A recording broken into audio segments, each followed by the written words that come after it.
7 days after I gave birth to my beautiful daughter, my wealthy mother-in-law slammed a medical document onto my coffee table and declared that my baby could not possibly be our blood.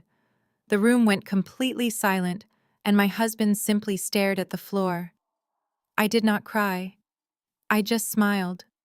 Minutes later, our family doctor walked in holding the real test results and said something that would destroy her entire elite empire. My name is Abigail, 33 years old, and I work as a senior financial data analyst. Before I continue this story, let me know where you are watching from in the comments below. Hit like and subscribe if you have ever had to outsmart a toxic family member who tried to destroy your life. The heavy oak doors of our living room swung open with a violent thud that startled the quiet afternoon. Caroline, my mother-in-law, marched into my home uninvited. She wore an immaculate designer suit, her heels clicking aggressively against the imported hardwood floor, signaling her usual demand for absolute authority. She did not ask how I was recovering from childbirth. She did not ask to hold her new granddaughter Mila, who was sleeping peacefully in my arms. Instead, she marched directly to the glass coffee table and threw down a folded piece of hospital stationery. I had given birth exactly 7 days ago, and my body still ached with the deep exhaustion of labor. But the moment Caroline stepped into my home with that look of pure malice, a cold surge of adrenaline flooded my veins. She pointed a perfectly manicured finger at the paper and raised her voice so it echoed off the high ceilings. She announced proudly that she had used her elite hospital connections to obtain the preliminary blood typing for my daughter behind my back.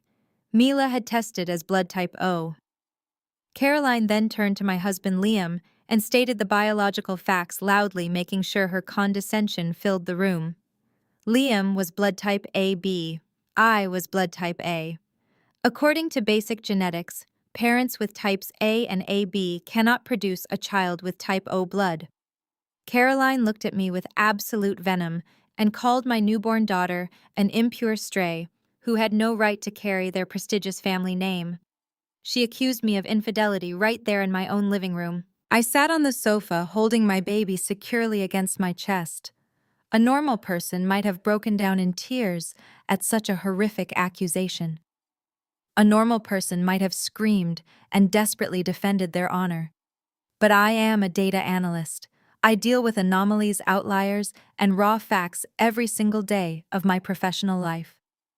I looked straight into Caroline's furious eyes and I smiled. It was a calm, calculated smile that instantly made her falter. I did not raise my voice or show any panic. I spoke clearly and methodically. I explained to Caroline that while her basic understanding of high school biology was cute, she was entirely unequipped to understand complex genetic anomalies. I told her about the Bombay phenotype. It is an extremely rare genetic trait where an individual can carry the genes for AB or AB blood types, but they lack the H antigen required to express them properly. Because the antigen is missing entirely, standard blood tests will read the blood type as O, even when the underlying genetics dictate otherwise. It is incredibly rare, but it is scientifically documented and entirely possible. I looked at Liam, expecting my husband of 5 years to step forward and process this logical explanation. I expected him to defend me against his mother's unhinged attack. I expected him to defend our beautiful daughter. Instead, the ultimate betrayal unfolded right before my eyes. Liam looked at the piece of paper, looked at his mother, and then took a physical step backwards. He stepped away from me. He stepped away from his newborn child.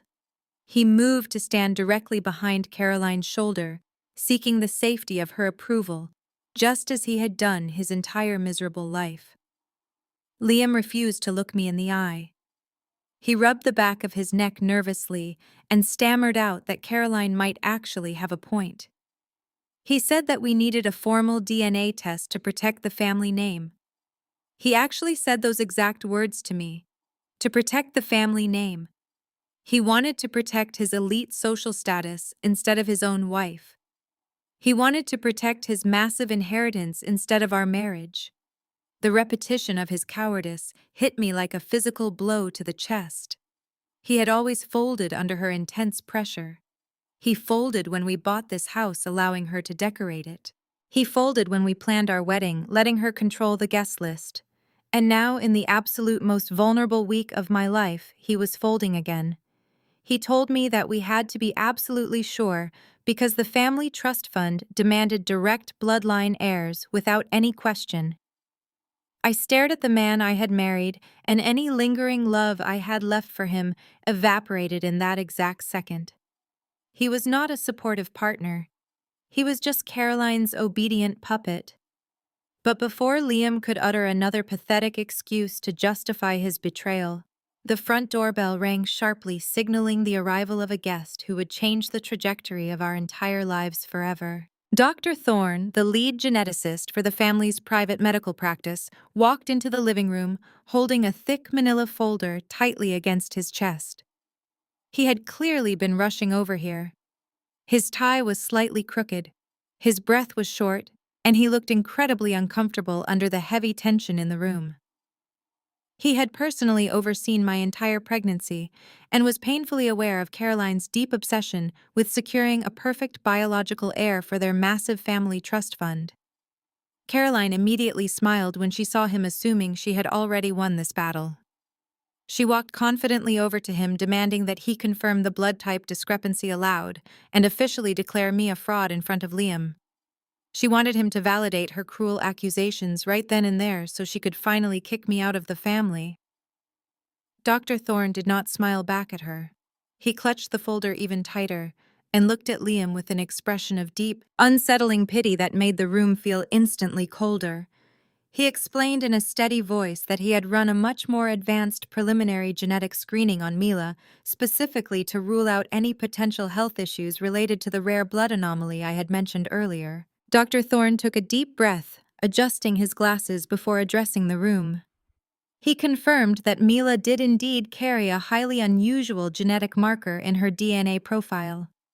Caroline let out a sharp, triumphant laugh that echoed harshly against the walls. She crossed her arms smugly and glared at me, waiting eagerly for the final nail in my coffin. She began muttering about how she always knew I was nothing but a manipulative gold digger trying to steal their generational wealth. But Dr. Thorne quickly held up his hand to stop her celebration. He stated firmly that the specific genetic marker they found was strictly paternal. It came directly from the father's side of the bloodline, passed down through the male lineage. Caroline smiled even wider, turning to Liam and telling him that this was the absolute proof they needed, that some other random man had fathered the child. She urged Liam to start packing my bags immediately. But Dr. Thorne was not finished speaking. He slowly opened the manila folder and pulled out a complex comparative chart printed on glossy paper. He said the marker was definitely paternal, but it absolutely did not match the archived medical files of Liam's late father. It did not match the legendary grandfather who had built the entire family empire from the ground up. It did not match the sacred bloodline that the entire family trust fund was strictly based upon. The entire living room went completely suffocatingly silent. You could clearly hear the faint ticking of the antique grandfather clock out in the hallway.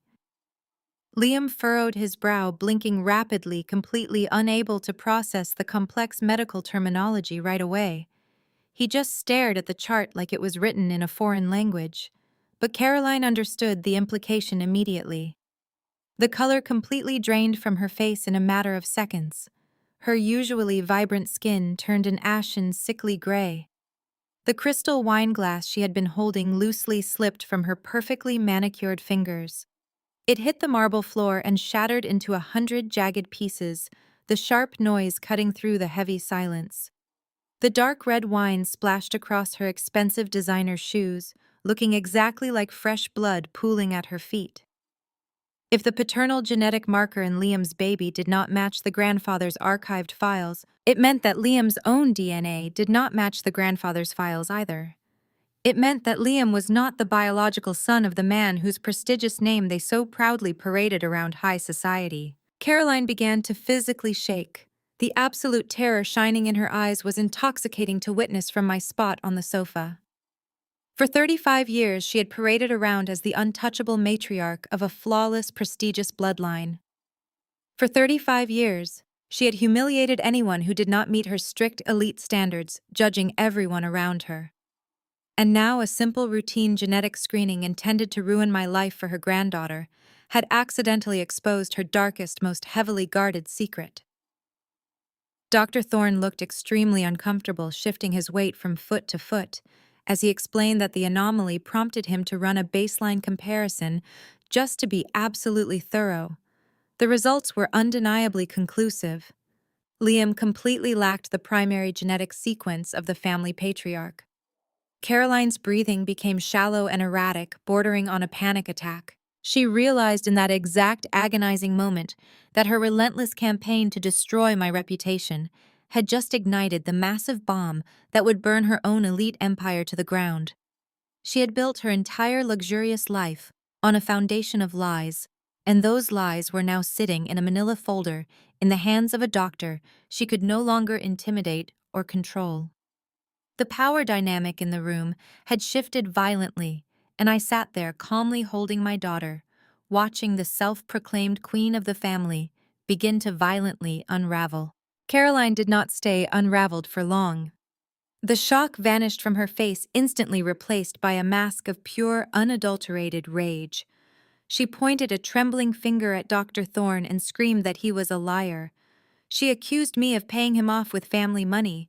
She shrieked that I had orchestrated a massive, elaborate conspiracy to falsify the medical records in order to steal the entire family trust fund for myself. Her voice echoed harshly through the massive house, shrill and desperate, as she spun a web of frantic delusions. She claimed I had manipulated the data to blackmail her, projecting her own deceitful, manipulative nature directly onto me. She stepped closer to me, her face red with fury, threatening to have my professional licenses revoked and my name dragged through the mud in every high society circle in the city. Liam stood completely frozen in the middle of the room. He looked at his mother, who was currently hyperventilating and screaming about wild conspiracies. He looked at Dr. Thorne, who was calmly holding the undeniable medical proof of Liam's true parentage. And then he looked at me, his wife, the mother of his newborn child. I waited for him to use his brain. I waited for him to ask to see the paperwork himself. I waited for him to demand the truth from the woman who had clearly lied to him his entire life. But Liam chose the path of least resistance, exactly as he always did. The thought of losing his mother's financial approval and his lavish lifestyle terrified him far more than the thought of losing his family. Liam turned to me, his jaw set in a pathetic attempt to look strong, and ordered me to leave. He actually ordered me out of our own home. He told me to pack my bags and take the baby away immediately until his own private laboratory could conduct a proper, controlled DNA test to prove I was the one lying. He was completely and utterly manipulated by Caroline's hysterics. He echoed her baseless accusations, claiming I was trying to ruin his mother's spotless reputation just to cover up my own tracks. I did not argue with him. I did not shed a single tear. I refused to beg a weak, spineless man for shelter. I refused to plead with a husband who would blindly abandon his 7-day-old daughter just to appease a toxic, lying parent. I stood up from the sofa, holding Mila securely against my chest. I walked right past Caroline, stepping over the shattered glass and the spilled wine without breaking my stride. I walked up the grand sweeping staircase to the master bedroom. I pulled my heavy suitcase from the walk-in closet. I packed my clothes with precise, deliberate movements, refusing to let my hands shake. I moved to the nursery and packed everything Mila would need for the foreseeable future. Formula soft blankets, tiny clothes and diapers. I did not leave anything important behind. When I walked back down the stairs 10 minutes later, Liam was sitting heavily on the sofa with his head buried in his hands. Caroline was frantically pacing the floor, barking rapid, vicious orders into her cell phone, already calling her high-priced damage control lawyers. Neither of them even bothered to look up at me as I approached the front door. The absolute silence of my departure was heavier and more condemning than any screaming match could have been. I opened the heavy oak door and stepped out into the crisp evening air. I loaded my suitcase and my beautiful daughter into my car. I did not look back at the sprawling estate that was supposedly going to be our forever home. I put the car in drive and pulled out of the gated driveway, leaving Liam standing weakly beside his mother in a house built entirely on secrets and lies. I drove straight to a boutique hotel downtown and checked into a quiet suite on the top floor. The room was sterile and unfamiliar, but it was safe from Caroline's reach. I settled Mila into the hotel's travel crib, gently stroking her soft hair, and watched her sleep peacefully for a few moments. A lesser woman might have spent the night sobbing bitterly into the hotel pillows, mourning the sudden violent destruction of her marriage. But I am not built that way. I pulled my laptop from my bag, set it firmly on the small glass desk, and opened a secure browser. I needed to understand exactly what I was up against and how to dismantle Caroline's empire. My fingers flew across the keyboard as I began cross-referencing public medical databases, corporate registries, and property records. The backstory of my marriage played in my mind like a glaring warning tape I should have listened to years ago. Liam had always folded under his mother's intense pressure. When we first started dating, he dropped his true passion for architecture simply because Caroline demanded he join the family investment firm to maintain appearances. When we got married, he allowed her to aggressively dictate the guest list, the venue, and even the menu for my bridal shower. I had spent 5 long years convincing myself that he was just a devoted son, honoring his demanding mother. Tonight proved beyond a shadow of a doubt that he was simply a coward who lacked the spine to defend his own child. I accessed the public corporate filings for the family holding company. I needed to find the exact wording of the late grandfather's trust fund. If Caroline was this desperate to hide Liam's true paternity, the financial stakes had to be astronomical. I knew there had to be a specific clause she was terrified of triggering. I was deep into a complex maze of corporate shell companies and offshore accounts when a sharp, unexpected knock on the hotel door interrupted my research. I paused, checking the security monitor, fully expecting to see Liam crawling back with a pathetic, half-hearted apology. Instead, I saw Rachel, my estranged sister-in-law, standing in the quiet hallway. Beside her stood Jamal, her husband. Jamal was a brilliant African-American tech entrepreneur, and Caroline absolutely despised him. She constantly directed subtle racist microaggressions at him at every single family gathering, bitterly dismissing his massive success in the tech industry as mere street charity. Caroline had completely cut Rachel off financially the very day she married Jamal, treating them both like absolute outcasts and forbidding Liam from offering them any support. I opened the door cautiously, surprised by their sudden appearance. Rachel was holding a large box overflowing with premium baby supplies, expensive diapers, wipes, and organic formula. They walked into the suite, their expressions dead serious and completely focused. Jamal set the heavy box on the table and looked directly at me. He did not offer empty sympathy or useless platitudes. He did not ask how I was feeling or if I needed to cry. Jamal looked at me with a sharp, calculating gaze and said, "We know she is setting you up, and we know exactly how to stop her." I stared at Jamal and felt a sudden wave of relief wash over me. I did not ask how he found me or how he knew what happened. I simply stepped back and motioned for them to come further into the suite. Rachel walked over to the edge of the bed and sat down. She kept her hands folded tightly in her lap and her posture rigid. Rachel had always been the designated scapegoat of the family. While Liam was paraded around as the perfect golden child, Rachel endured relentless emotional abuse. She endured the cold glares. She endured the sharp criticisms. She endured the feeling of never being enough. Jamal did not waste time with pleasantries. He pulled a sleek black laptop from his bag and set it squarely on the glass desk next to mine. He looked at me and said they had been waiting for Caroline to make a fatal mistake. Through rapid and crisp dialogue, the toxic history of their relationship spilled into the quiet hotel room. Rachel explained that Caroline had spent years trying to destroy her confidence. Caroline constantly criticized her weight.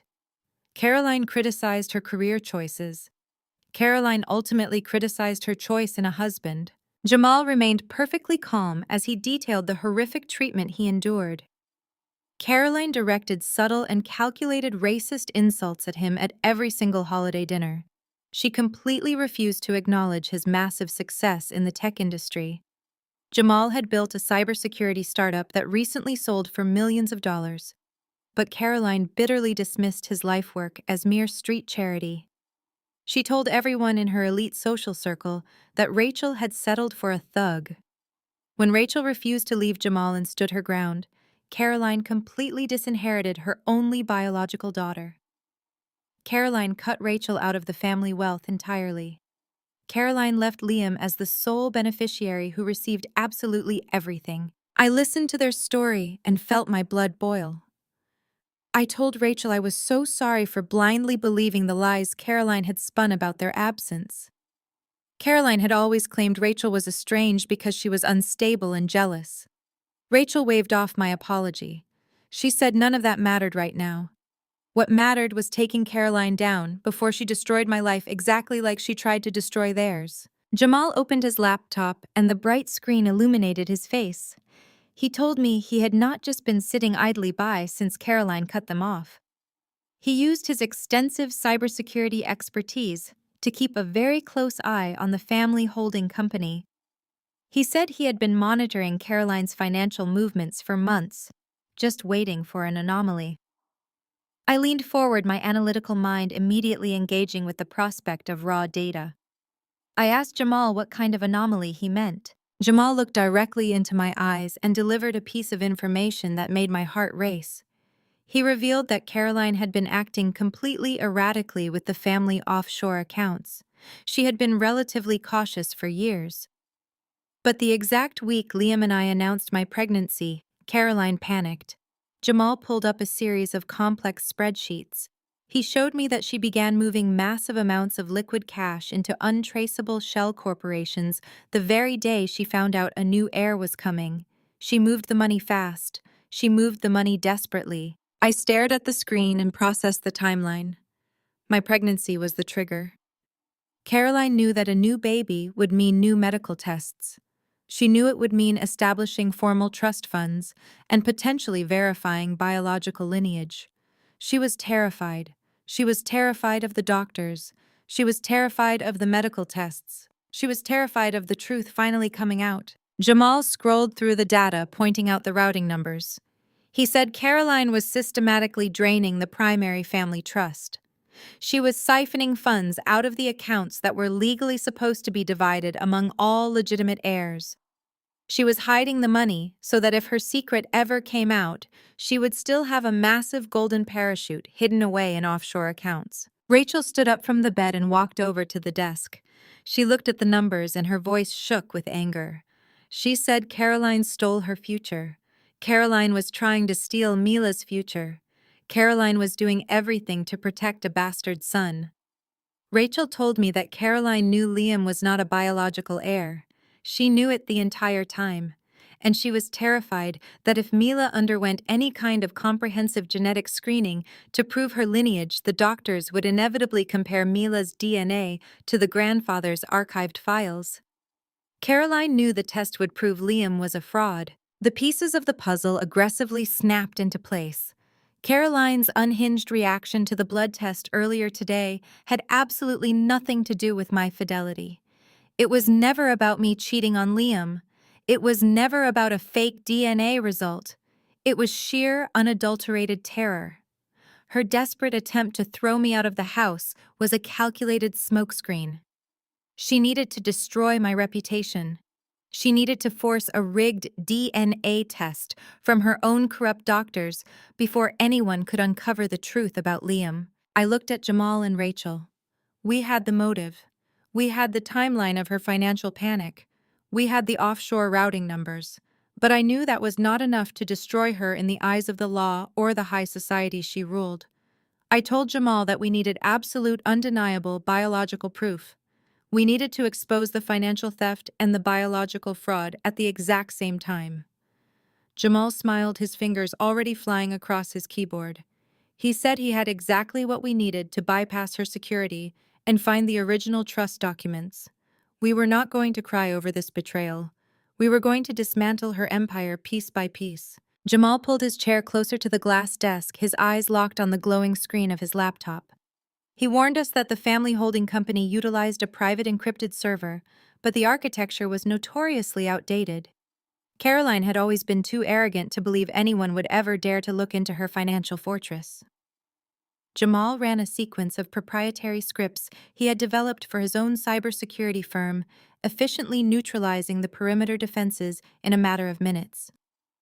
Lines of code reflected in his dark eyes as he bypassed the main firewall with a final decisive keystroke.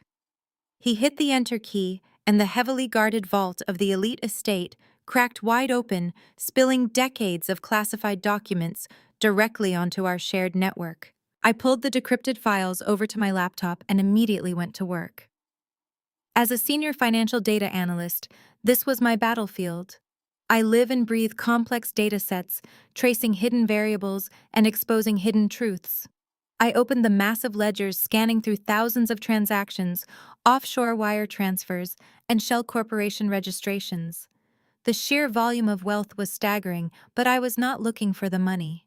I was looking for the rules that governed it. I filtered the search parameters, bypassing the daily operational expenses and digging straight into the foundational architecture of the family wealth. Within 10 minutes, I found the absolute core of their empire. It was a scanned, heavily redacted PDF labeled under a string of seemingly random alphanumeric characters. I stripped away the encryption layers and expanded the document across both screens. It was the original, unedited trust fund charter drafted and signed by Liam and Rachel's late grandfather over 40 years ago. Rachel stood behind me, her hand resting heavily on my shoulder as we read the document together. The grandfather had been a ruthless, self-made titan of industry. He built his multi-million-dollar empire from the ground up, fighting for every single penny, and his legal demands reflected that exact same paranoia. The charter was not just a financial document. It was a legal fortress designed to protect his specific legacy from outsiders, opportunists, and frauds. I highlighted the primary stipulation of the trust, reading the archaic legal jargon aloud so the reality of it could sink in. The document explicitly stated that the entirety of the generational wealth, the massive real estate portfolios, the stock options, and the liquid assets, was exclusively reserved for direct bloodline heirs. The grandfather had not left any room for interpretation or legal loopholes. The language was aggressively precise. He mandated that any beneficiary claiming a right to the trust must be an undisputed biological descendant. Jamal leaned forward, tapping his finger against a specific subsection buried deep within the penalties clause. The hairs on the back of my neck stood up as I read the chilling consequence the grandfather had engineered. The clause declared that if any assumed heir was proven to lack the grandfather's exact genetic markers, they would forfeit everything immediately. There was no grace period. There was no severance package. Anyone failing a biological DNA match would be instantaneously stripped of all corporate shares, all trust properties, and all access to the family accounts. They would be left entirely destitute, legally exiled from the empire without a single dime. The silence in the hotel room was absolute. Rachel stared at the screen, her breathing shallow as the decades of emotional abuse she had endured suddenly took on a sickening new context. She realized in that exact moment why her mother had always hated her. Rachel was the true biological heir. Her very existence was a walking, breathing threat to Caroline's carefully constructed lie. Caroline had brought a child from another man into her high society marriage, passing Liam off as the legitimate golden boy to secure her position as the untouchable matriarch. She had spent 35 years funneling millions of dollars into the hands of a fraud, while treating her only true biological daughter like dirt. I looked back at the offshore accounts Jamal had uncovered. The erratic, panicked transfers made perfect sense now. Caroline was not just moving money around. She was desperately trying to drain the legitimate trust and secure a golden parachute before the entire house of cards collapsed. The moment Liam and I announced my pregnancy, Caroline realized the terrifying medical reality of having a new baby in the family. She knew modern medicine involved extensive genetic testing. She knew that any deep dive into Mila's DNA would inevitably expose the missing paternal link to the legendary grandfather. Caroline was terrified.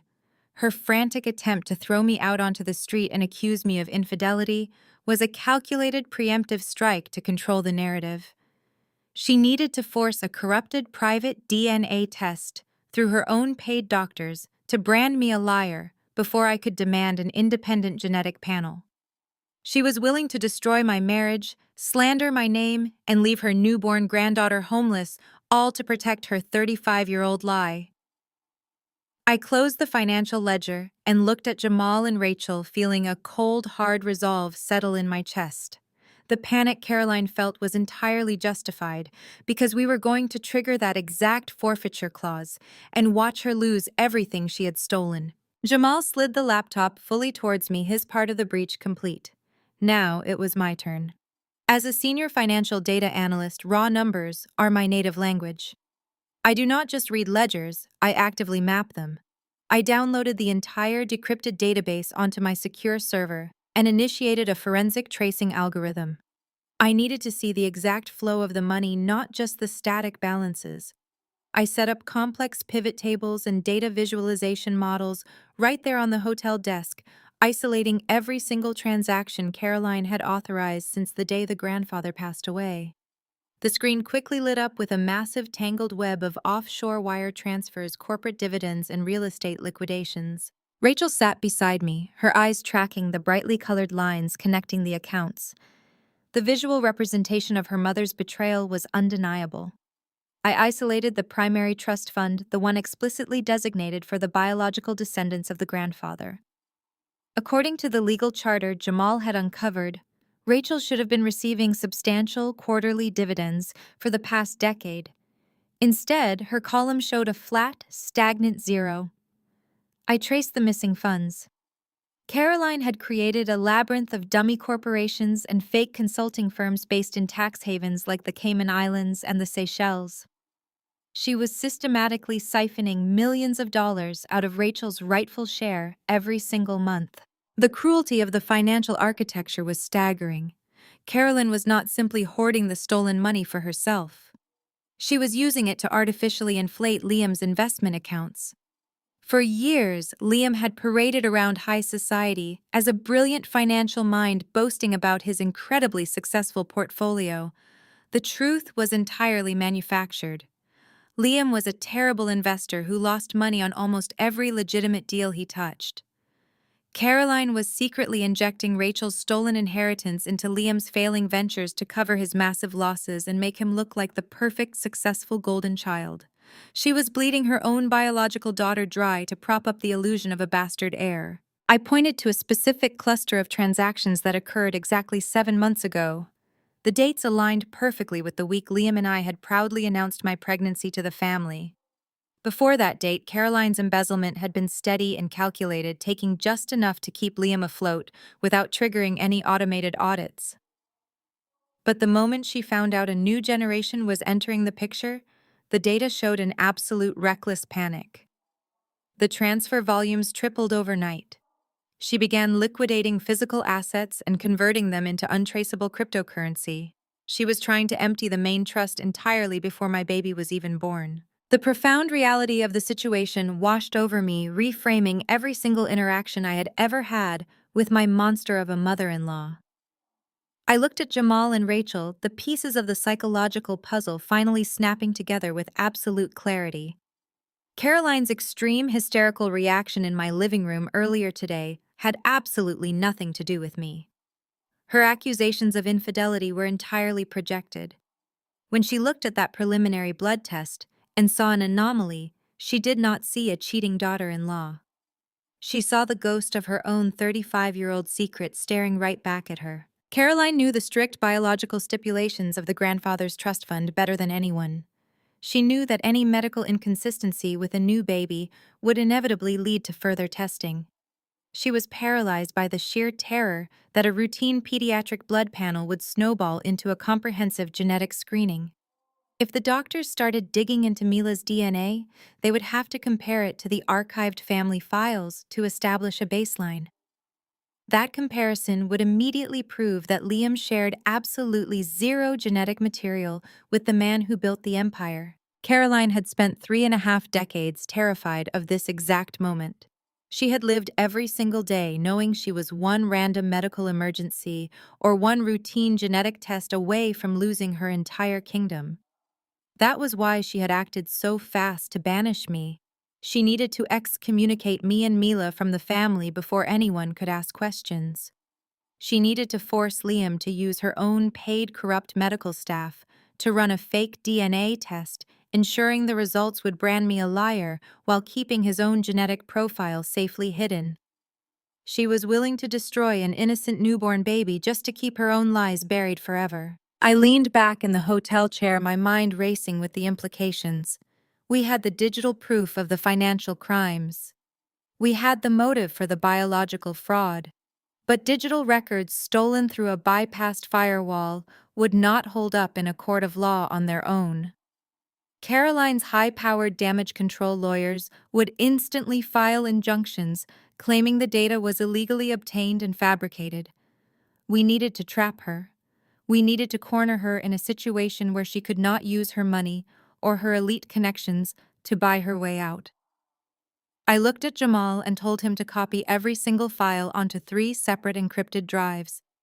It was time to set a trap that would force Caroline to publicly detonate her own life. The digital clock on the nightstand glowed a harsh red, displaying 2 in the morning. Jamal and Rachel had retreated to the adjoining suite hours ago, leaving me alone in the dark with Mila sleeping soundly in the hotel crib. I lay awake, my mind spinning with offshore accounts, forged legacies, and the trap we were building. I heard the faint metallic click of the electronic lock. The heavy oak door eased open. A sliver of hallway light cut across the carpet. A shadow slipped inside. He moved silently. He moved carefully. He moved with the desperate precision of a cornered animal. I did not move. I did not breathe. I watched from the unlit corner of the room as the figure crept closer to the crib. It was Liam, my husband, the man who had stood by while his mother threw me out into the street, the man who had promised to protect us, the man who was now creeping through my hotel room like a common thief. He reached his hand out toward Mila. I clicked on the bedside lamp. The sudden burst of light caught him freezing mid-motion. He flinched, spinning around to face me, his eyes wide with a mixture of guilt and panic. I asked him exactly what he thought he was doing here. My voice was a harsh, venomous whisper, keeping the volume low so I would not wake the baby. Liam held up his hands in a placating gesture, wearing that same rehearsed boyish expression he always used to charm his way out of trouble. He whispered that he missed us. He whispered that he was worried sick. He whispered that he just wanted to see his daughter. I looked at the man I had married and felt absolutely nothing. No warmth, no love, no hesitation. I told him he was a liar. He did not come here to comfort us. He did not come here to apologize. He came here to do Caroline's dirty work. Liam took a step closer to the nightstand, his eyes darting frantically around the surface. He claimed I was being paranoid. He claimed he loved Mila and just wanted to hold her, but his hands betrayed him. I watched his fingers twitch toward the pink pacifier resting next to the formula bottle. I watched his gaze shift toward my silver hairbrush sitting on the vanity. He did not want to hold his daughter. He wanted samples. I stepped between him and the nightstand, blocking his access entirely. I looked down at the pacifier and the hairbrush, then looked straight into his panicked eyes. I told him I knew exactly what he was looking for. I told him Caroline needed physical material. She needed saliva from Mila and hair from me. She needed uncontaminated DNA samples to hand over to her private, highly paid medical team. Liam swallowed hard, his charming facade cracking under the weight of the truth. He tried to deny it, stammering about how his mother just wanted peace of mind, how she just wanted to put the rumors to rest so we could all go back home and be a family again. I cut him off, my voice sharp and entirely devoid of mercy. Caroline did not want peace of mind. Caroline wanted a rigged test. She intended to process the DNA through her corrupt doctors, manipulate the genetic markers, and legally brand me a cheater. She needed to officially establish that Mila was not a legitimate heir before anyone could start asking questions about Liam's own bloodline. She was sending her fake son into the night to steal from a baby just to protect her stolen empire. Liam stepped back, realizing he had been caught completely red-handed. He looked pathetic. He looked weak. He looked exactly like the puppet his mother had engineered him to be. He opened his mouth to offer another pathetic excuse, another hollow justification for betraying his own child, but the absolute disgust in my eyes stopped him dead. I told him to leave. I told him if he ever tried to sneak into our room again, I would call the police and have him arrested for trespassing. I promised him that if he or his mother ever came near Mila again, the consequences would be biblical. He turned and practically ran out the door, the lock clicking shut behind him. I stood alone in the quiet room, my heart hammering against my ribs. Caroline was escalating her attacks. She was desperate to fabricate evidence against me, but her desperation was exactly what we needed. Her blind panic confirmed everything we had found on that server. She was terrified of the truth coming out, and that terror was going to be the very weapon I used to destroy her. As Liam had scrambled backward toward the heavy oak door, his trembling fingers had successfully closed around the pink pacifier sitting on the edge of the nightstand. He thought he had been stealthy. He thought I was too distracted by my own righteous rage to notice the theft. But I saw it. I saw his pathetic, cowardly movement, and I let him take it. I let him take it because a rigged game requires a confident opponent. I wanted Caroline to feel secure. I wanted Caroline to feel victorious. I wanted Caroline to think she had won right up until the very second I dismantled her entire life. Before the lock had clicked shut, I had leaned forward into the shadows and mocked him. I told him to run back to his mother. I told him to be a good little obedient boy and deliver his stolen goods to the queen. I told him he was nothing but a hollow shell of a man, blindly following orders to protect a lie he did not even have the courage to question. He did not defend himself. He did not defend our marriage. He just scurried into the hallway like a frightened rat carrying a prize back to its master. I stood in the quiet hotel room and traced the exact outline of their conspiracy. I knew exactly what Caroline was going to do with that stolen pacifier. She was going to rush it to her corrupt high society doctors before the sun even came up. She was going to pay them an exorbitant amount of money to run a completely fabricated DNA test. The results would mysteriously show that Mila did not share Liam's genetic markers. Caroline would use that rigged report to publicly brand me an unfaithful wife. She would use it to divorce me out of the family with zero financial settlement. She would use it to legally strip Mila of any legitimate claim to the grandfather's massive generational trust fund. It was a vicious strategy. It was a calculated strategy. It was a brilliant strategy. But it relied on one fatal assumption. It relied on me playing defense. I do not play defense. I walked directly into the adjoining suite and woke Jamal and Rachel. The time for gathering intelligence was over. The time for absolute execution had arrived.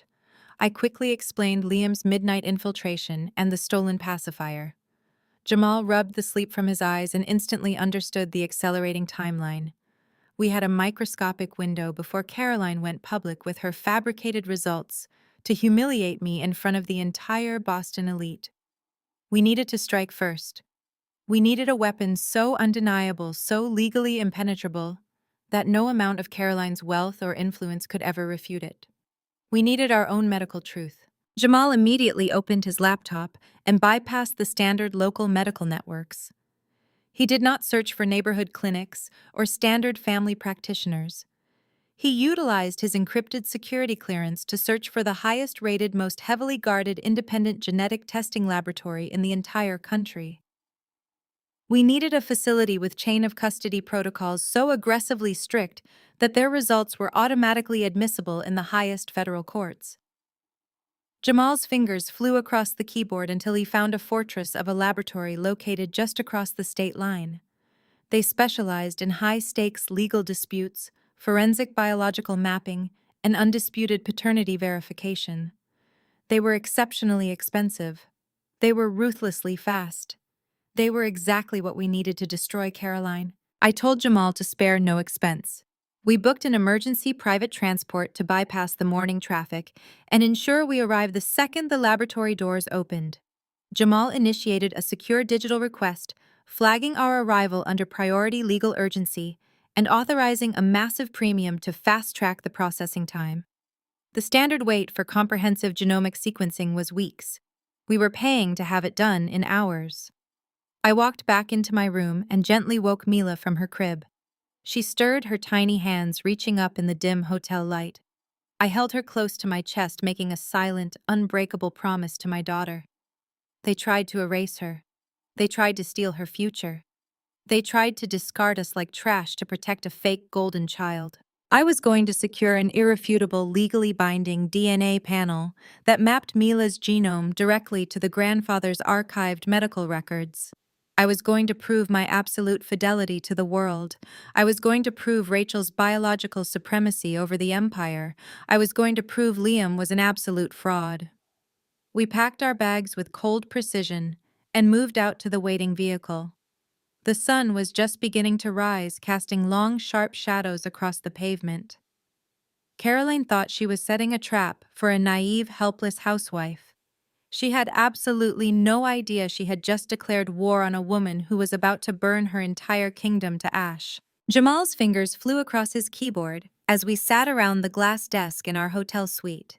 We had just returned from the independent laboratory across the state line, having secured the expedited court admissible DNA testing for Mila and myself. The strict chain of custody protocols guaranteed that no one could ever question the validity of our results. Now all we could do was wait for the undeniable biological truth to process. But Jamal was not resting. He had maintained a hidden back door into Caroline's private server during his initial breach. The sudden ping of a priority alert broke the tense silence in the room. Jamal tapped his screen, his jaw set in a hard line. He had intercepted a highly encrypted outbound email sent from Caroline's personal account directly to the chief of genetics at her preferred private hospital. He cracked the encryption key with a few rapid keystrokes and slid the laptop onto my lap. The screen displayed a digital receipt for a staggering offshore wire transfer. Caroline had just moved $3 million into a shell corporation tied directly to the doctor. Below the receipt was her attached message. It was breathtakingly arrogant and entirely devoid of morality. She explicitly demanded favorable test results, guaranteeing that the infant lacked the required family genetic markers. She wrote that she needed absolute, irrefutable medical justification to push me out of the family forever and ensure my child could never stake a legal claim on the inheritance. She was literally buying a fraudulent medical decree to secure her lies. Rachel read the email over my shoulder and let out a sharp, bitter laugh. She pointed out that their mother had always used money to rewrite reality. Caroline firmly believed that her wealth made her untouchable, that she could simply purchase a new truth whenever the old one became inconvenient. But having the bribe documented in black and white was a fatal mistake. We now had concrete proof of medical fraud and bribery to pair with the massive embezzlement records. A sharp knock at the suite door interrupted our realization. I walked over and looked through the peephole to see a uniformed man standing in the hallway. I opened the door cautiously. It was a private courier looking exhausted but determined. He handed me a thick, heavy envelope stating he had been given strict instructions to ensure it was delivered directly into my hands. I thanked him, locked the door, and tore the wax seal open as I walked back to the desk. Inside was a thick piece of cardstock, heavily embossed with glittering gold lettering. It was a formal invitation to a massive society gala hosted at the Main family estate this coming weekend. Caroline was wasting absolutely no time. The elegant text proudly announced the event as a grand celebration of Liam formally taking full and undisputed control of the generational trust fund. She was moving with desperate, terrifying speed, throwing a lavish party to publicly cement Liam's position as the head of the empire before anyone could dare to question his legitimacy. She had invited the entire board of directors, the primary shareholders, and the wealthiest elites in the city to witness his fake coronation. As I held the heavy invitation, a smaller, crisp white card slipped from the envelope and fluttered onto the glass desk. I picked it up and recognized Caroline's sharp, aggressive handwriting. It was a personal note, and the raw hostility radiated from every single word. She demanded my attendance at the gala. She specified that I was to report directly to the estate's back office exactly 1 hour before the guests arrived. She wrote that I was required to sign immediate irrevocable divorce papers and permanently surrender all custody rights over Mila. If I signed quietly and walked away without causing a scene, she would graciously allow me a pitiful severance check to start a new life. If I dared to refuse or fight back, she promised to release her private medical test to the press. She threatened to brand me a cheating opportunist, destroy my professional reputation, and ensure I spent the rest of my life in absolute poverty, fighting a legal battle I could never win. I stared at the handwritten threat and felt a slow, dangerous smile spread across my face. Caroline wanted a spectacle. She wanted to gather the most powerful people in the city to watch her crown a fraud and completely crush her enemies. She wanted me to show up and quietly surrender my dignity in a back room while she clinked champagne glasses in the ballroom. She had no idea I already held the digital and biological keys to her destruction. I looked at Jamal and Rachel holding up the golden invitation and Caroline's threatening note. I told them we were definitely attending the gala, but we were not going to the back office. We were going straight to the main stage. The grand ballroom of the family estate was an absolute spectacle of manufactured wealth and stolen legacy. Heavy crystal chandeliers cast a brilliant, blinding light over a sea of Boston's most elite society members. Corporate lawyers in tailored tuxedos clustered near the open bars, whispering about asset allocations and market shares. High-level investors, the very people Caroline desperately needed to impress to secure Liam's future, milled about the polished marble floors, completely oblivious to the massive fraud happening right in front of them. At the absolute center of this opulent circus stood Caroline. She was holding court draped in heavy diamonds and vintage silk, looking every bit the untouchable matriarch she falsely believed herself to be. She was smiling. She was gloating. She was celebrating a victory that was entirely built on a foundation of expensive lies. She expected me to be cowering in a dimly lit back office by now. She expected a terrified, exhausted mother, broken by the threat of public ruin, desperately signing away my marriage, my dignity, and my daughter's entire birthright. She expected me to vanish into the shadows so she could officially crown her obedient puppet of a son. She was wrong. I stepped through the massive mahogany double doors of the ballroom, and the heavy ambient hum of elite conversation instantly began to fracture. I did not look like a defeated victim. I did not look like a woman terrified of a rigged DNA test. I wore a stunning floor-length crimson dress. It was sharply tailored, boldly unapologetic, and completely impossible to ignore. The deep red fabric moved like liquid fire against the stark black and white attire of the surrounding guests. I carried only myself, radiating an absolute chilling power that I had spent the last 48 hours perfectly honing. I was not there to ask for mercy. I was there to deliver a reckoning. I walked forward. My heels struck the polished floor with a steady rhythmic cadence. The whispers started immediately. They rippled through the crowd like a sudden gust of wind. The corporate lawyers stopped mid-sentence. The investors turned their heads, their expensive champagne flutes hovering frozen in the air. They recognized me. They knew the vicious rumors Caroline had carefully planted over the last few weeks. They expected a scandalous pariah, a woman about to be publicly disgraced and quietly discarded. Instead, they saw a woman claiming the room as her own. I did not lower my gaze. I did not shrink away from their staring eyes. I met every single shocked expression with a cold, unwavering stare. I strode directly through the center of the ballroom, cutting a path straight through the elite crowd. They parted for me instinctively. The sea of tuxedos and designer gowns shifted backward, creating a clear, unobstructed aisle leading directly to the grand staircase where Caroline was currently holding court. Caroline was in the middle of a delicate laugh, her diamond-clad hand resting lightly on the arm of a prominent bank executive when she finally noticed the sudden shift in the room's energy. She turned her head, her practiced aristocratic smile perfectly fixed in place. Then her eyes locked onto mine. The transformation was instantaneous and incredibly satisfying to witness. Her smile did not just falter, it completely shattered. The color rapidly drained from her face, leaving her pale and rigid beneath her expensive cosmetics. Her hand gripped the executive's arm a little too tightly. She blinked, her mind clearly short-circuiting as she tried to process the impossible sight in front of her. I was supposed to be in the back room crying over divorce papers. I was certainly not supposed to be marching toward her in a crimson dress, drawing the undivided attention of every single vital investor in her fragile empire. I closed the distance between us, my pace never slowing.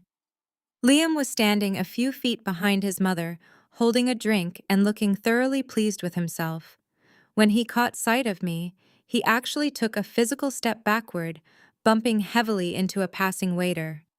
He just stared at me with wide, terrified eyes, looking exactly like the pathetic thief I had caught sneaking around my hotel room just days prior. I stopped exactly 3 feet away from Caroline. The silence in our immediate vicinity was absolute. The bank executive cleared his throat and awkwardly stepped away, sensing the sudden suffocating tension. Caroline's chest heaved.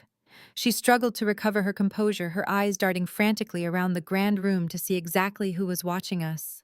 Everyone was watching. She took a quick half-step forward, closing the gap, and leaned in close to my face. Her voice was a venomous, strained whisper, desperately trying to keep the volume low enough to avoid a public scene. She demanded to know what I was doing out here. She hissed that I was strictly instructed to wait in the study, that I was making a massive fool of myself, and that if I did not turn around and walk away this exact second, she would ruin me in front of the entire city. I did not whisper back. I did not lower my voice to protect her fragile ego. I spoke at a perfectly normal conversational volume, ensuring that every single lawyer and investor standing within a 10-foot radius could hear every single word I said. I told her I had absolutely no intention of visiting her back office. I told her I was here to attend the celebration. I smiled, looking directly into her panicked, furious eyes, and announced that I had brought my own special gifts for the family trust fund. Caroline stared at me, the muscles in her neck tightening as she desperately tried to calculate her next move. The heavy silence stretched for another agonizing second before she forced a shrill, brittle laugh. She turned to the surrounding crowd, waving her hand dismissively, as if I had just told a poorly timed joke. She loudly announced that the stress of recent events had clearly taken a toll on my manners, but tonight was about family unity. She signaled the string quartet to resume playing and urged the guests to find their assigned seats for the inaugural dinner. It was a pathetic attempt to regain control of the narrative, retreating to the safety of protocol and etiquette. I watched her orchestrate the crowd, noticing how she specifically intercepted Jamal and Rachel as they stepped into the ballroom. Caroline blocked their path, looking Jamal up and down with an expression of undisguised revulsion. She did not lower her voice as she informed him that support staff were normally required to use the service entrance. She gestured toward the far back corner of the room, past the sprawling floral centerpieces and the tiered crystal displays. She told Rachel that out of the goodness of her heart, she had managed to squeeze in a tiny overflow table right next to the swinging kitchen doors. She advised Jamal to keep out of the way of the actual catering staff before turning her back on them entirely. It was a classic petty society maneuver designed to publicly degrade and isolate. Caroline intended to physically separate my allies from me, forcing them to sit in the noisy, humiliating margins while she paraded me at the head table. I glanced at the lavish main table situated on a raised dais at the front of the room. My name was elegantly written in gold calligraphy on a pristine place card positioned directly between Caroline and a highly influential venture capitalist she had been aggressively courting for Liam's new portfolio. I walked over to the main table.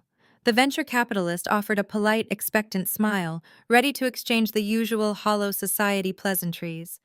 I did not return the smile. I picked up the gold-embossed place card bearing my name, tore it perfectly in half, and let the pieces flutter directly onto Caroline's empty porcelain dinner plate. I turned my back on the dais and walked the entire length of the ballroom. I ignored the gasps from the surrounding tables. I ignored Liam's frantic, whispered protests. I walked straight to the cramped, wobbly table tucked tightly against the kitchen doors where Jamal and Rachel were waiting. I grabbed a spare chair from a nearby serving station, dragged it over, and sat down directly facing the entire room. I was essentially holding court from the shadows, daring anyone to question my placement. Caroline stood at the head table, her face flushing an angry, mottled red. Her grand display of authority was falling apart. She had tried to banish us to the margins, but my presence instantly turned that neglected corner into the focal point of the entire gala. The most powerful people in the room were no longer looking at the matriarch on her elevated stage. They were twisting in their velvet chairs to stare at the woman in the crimson dress sitting by the kitchen. A waiter rushed past our table, carrying a tray of champagne flutes. I reached out seamlessly, lifted a glass, and stood back up. I picked up a silver spoon and tapped it sharply against the crystal rim.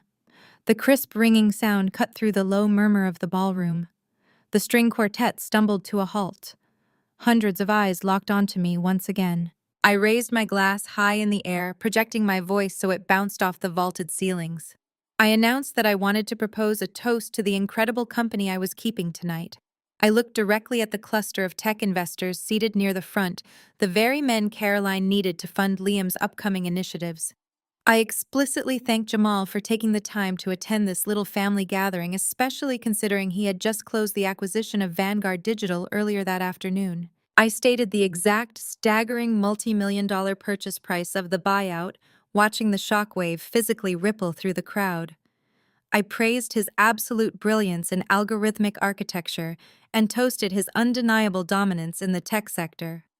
I took a slow, deliberate sip of my champagne while the ballroom erupted into stunned electric whispers. Caroline had dismissed him as support staff. I had just introduced him as the most lucrative, powerful titan in the room.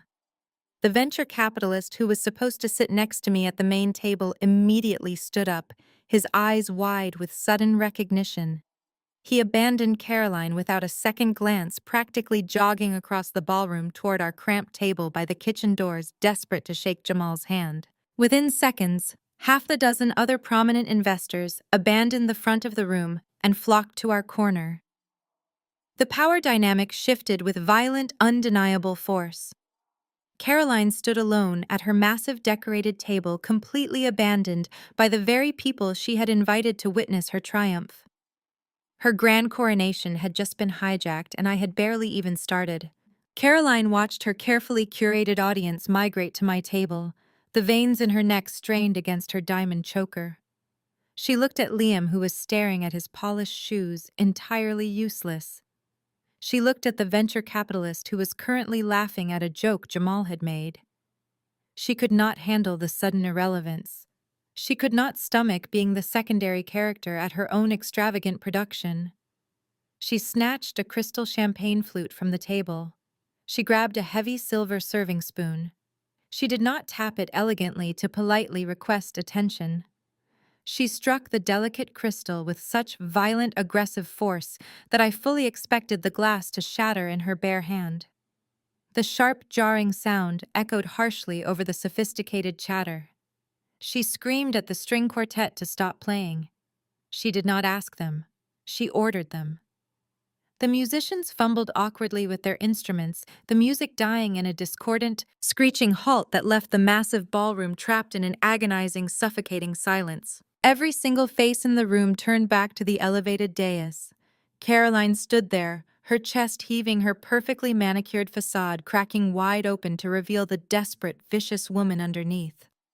She gripped the edge of the heavy banquet table, leaning forward, as if trying to physically dominate the vast space through sheer willpower.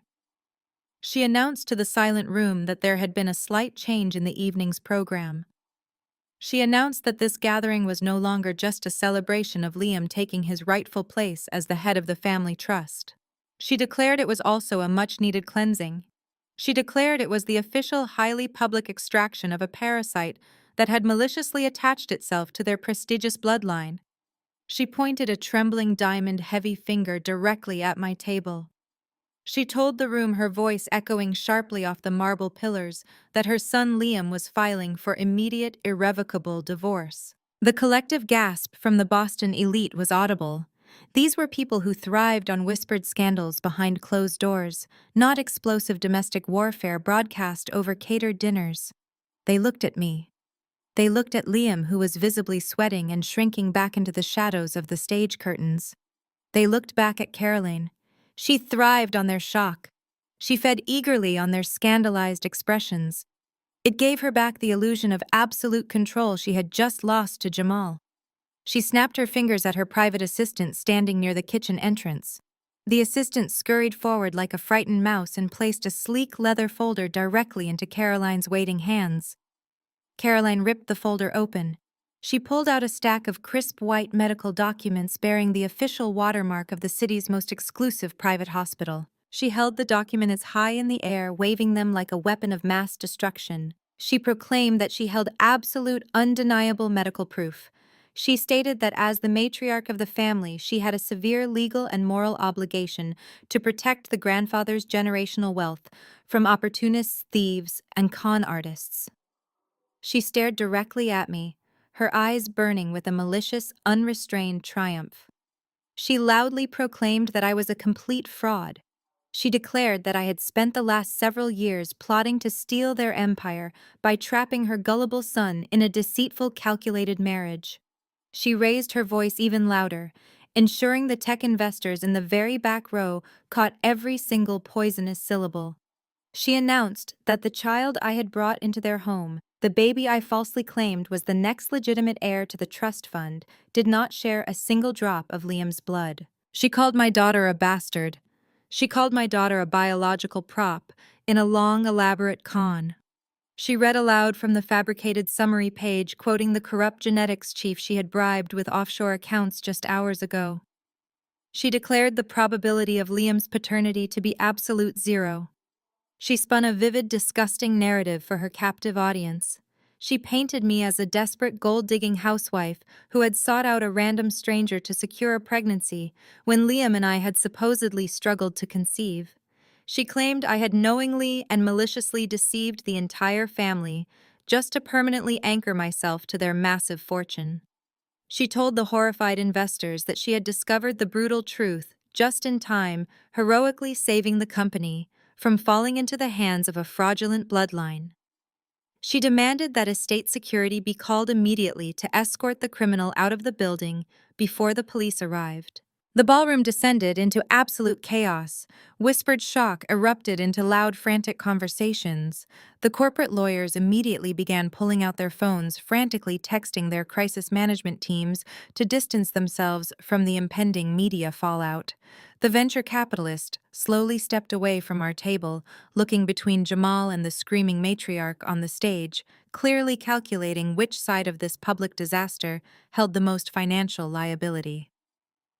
Liam kept his head down, refusing to make eye contact with anyone, a pathetic silent accomplice to his mother's ultimate lie.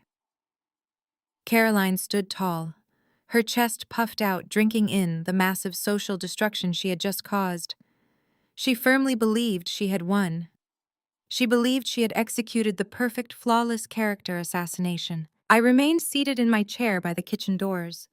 I did not gasp in horror. I did not cry. I did not jump up to aggressively defend my honor or scream about my innocence. I just sat perfectly still in my crimson dress, breathing evenly, and watched her perform. I watched the woman who had thrown me onto the freezing street, the woman who had sent her son to steal DNA from a sleeping infant publicly and enthusiastically detonate her own credibility. I let the harsh murmurs wash over me. I let the scandalized stares burn into my skin. I needed her to commit completely to the lie. I needed her to firmly attach her name, her reputation, and her entire social standing to those forged documents she was waving in the air. I looked over at Jamal. He did not look panicked. He looked down at his phone, watching a small loading bar complete its final progress on his screen. The encrypted files from the independent laboratory had just finished downloading. The trap was set. A collective theatrical gasp ripped through the ballroom. The absolute audacity of Caroline's claim hung heavy in the air. The venture capitalists and corporate lawyers stood frozen, their eyes darting between the furious matriarch on the stage and me sitting calmly by the kitchen doors. Beside his mother, Liam visibly puffed out his chest. The terror that had gripped him just moments ago completely vanished, replaced by a sickeningly smug grin. He crossed his arms over his tailored tuxedo, his chin raised in arrogant triumph. He looked out at the sea of shocked faces drinking in the scandal. He genuinely believed that because his mother yelled the loudest and held a piece of paper, their victory was secured. He thought public humiliation would crush me into submission and force me to flee into the night. I did not flinch. I did not shed a single tear or break my composure. I let the horrific echoes of Caroline calling my daughter a fraud fade into the heavy silence of the shocked room. Then I slowly pushed my chair back. The harsh scrape of the wooden legs against the marble floor echoed like a gunshot. I stood up to my full height. The crimson fabric of my dress cascaded around me as I smoothed my hands down my sides. I reached into my clutch and pulled out the thick, heavy envelope Jamal had handed me on the drive over. I stepped away from the shadows of the kitchen doors and began my walk toward the center of the ballroom. I moved with absolute deliberate precision. I did not rush. I let every single person in that room feel the weight of my approaching presence. The crowd parted for me once again, but this time the whispers were entirely different. They were no longer looking at a defeated outcast or a scandalous opportunist. They were watching a woman walking directly into the line of fire with terrifying, lethal calm. I kept my eyes locked entirely on Liam. His smug grin faltered slightly as I closed the distance. He uncrossed his arms, his posture stiffening as the reality of my unyielding confidence began to puncture his fragile ego. I reached the main dais and stopped directly in front of him, ignoring Caroline completely. She tried to step between us, her mouth opening to hurl another barrage of insults, but I did not even acknowledge her existence. I looked Liam dead in the eyes. I raised my hand and slammed the thick, heavily sealed envelope onto the pristine white tablecloth directly in front of him. The sharp smack of heavy cardstock hitting wood echoed through the tense air. A bright, glaring red stamp marked the front of the pristine parchment. It was the official tamper-proof seal of the Independent State-Certified Genetics Laboratory. I leaned forward, resting both hands on the edge of the table. My voice was dangerously low, yet pitched perfectly to project across the silent room. I told Liam that if he was truly so confident in his accusations, he should prove it. I challenged him to pick up that envelope, break the red seal, and read the contents aloud to his precious audience. I clarified loudly and distinctly that the envelope contained court-admissible expedited DNA test results, processed through a strictly regulated independent laboratory with an unbroken chain of custody. I turned my gaze briefly to the crowd, ensuring the investors were hanging on my every word. I emphasized that these results were legally binding, unlike a random printout purchased from a private doctor currently under investigation for receiving massive offshore wire transfers. The bank executive who had been standing with Caroline earlier visibly recoiled at the mention of wire transfers. I looked back at Liam. I watched the color rapidly drain from his face. His eyes darted from the red-stamped envelope to my face, sheer panic completely replacing his previous arrogance. I taunted him. I asked him if he was afraid to read the biological truth about his own daughter. I challenged his so-called pristine bloodline. I reminded him that all his mother had presented was a piece of unverified paper, but what sat in front of him was an irrefutable legal decree. I told the room that Liam was terrified because he knew exactly what was inside that envelope. He knew the test would confirm his paternity, but more importantly, he knew it would expose the massive, desperate lie his mother had just spun to protect their crumbling empire. The entire ballroom shifted their gaze from me to Liam. The pressure in the room was immense, a physical weight bearing down on the fraud standing on the stage. The investors, the lawyers, the elite society members, they were all waiting. I took a step back, gesturing openly toward the envelope. I commanded him to read it. I demanded that he show the entire city the true face of the family empire. Caroline lunged forward, her manicured claws extended desperately, trying to snatch the envelope off the table before the truth could be revealed. But Liam, reacting purely out of blind, uncoordinated panic, reached out and clamped his hand down over it.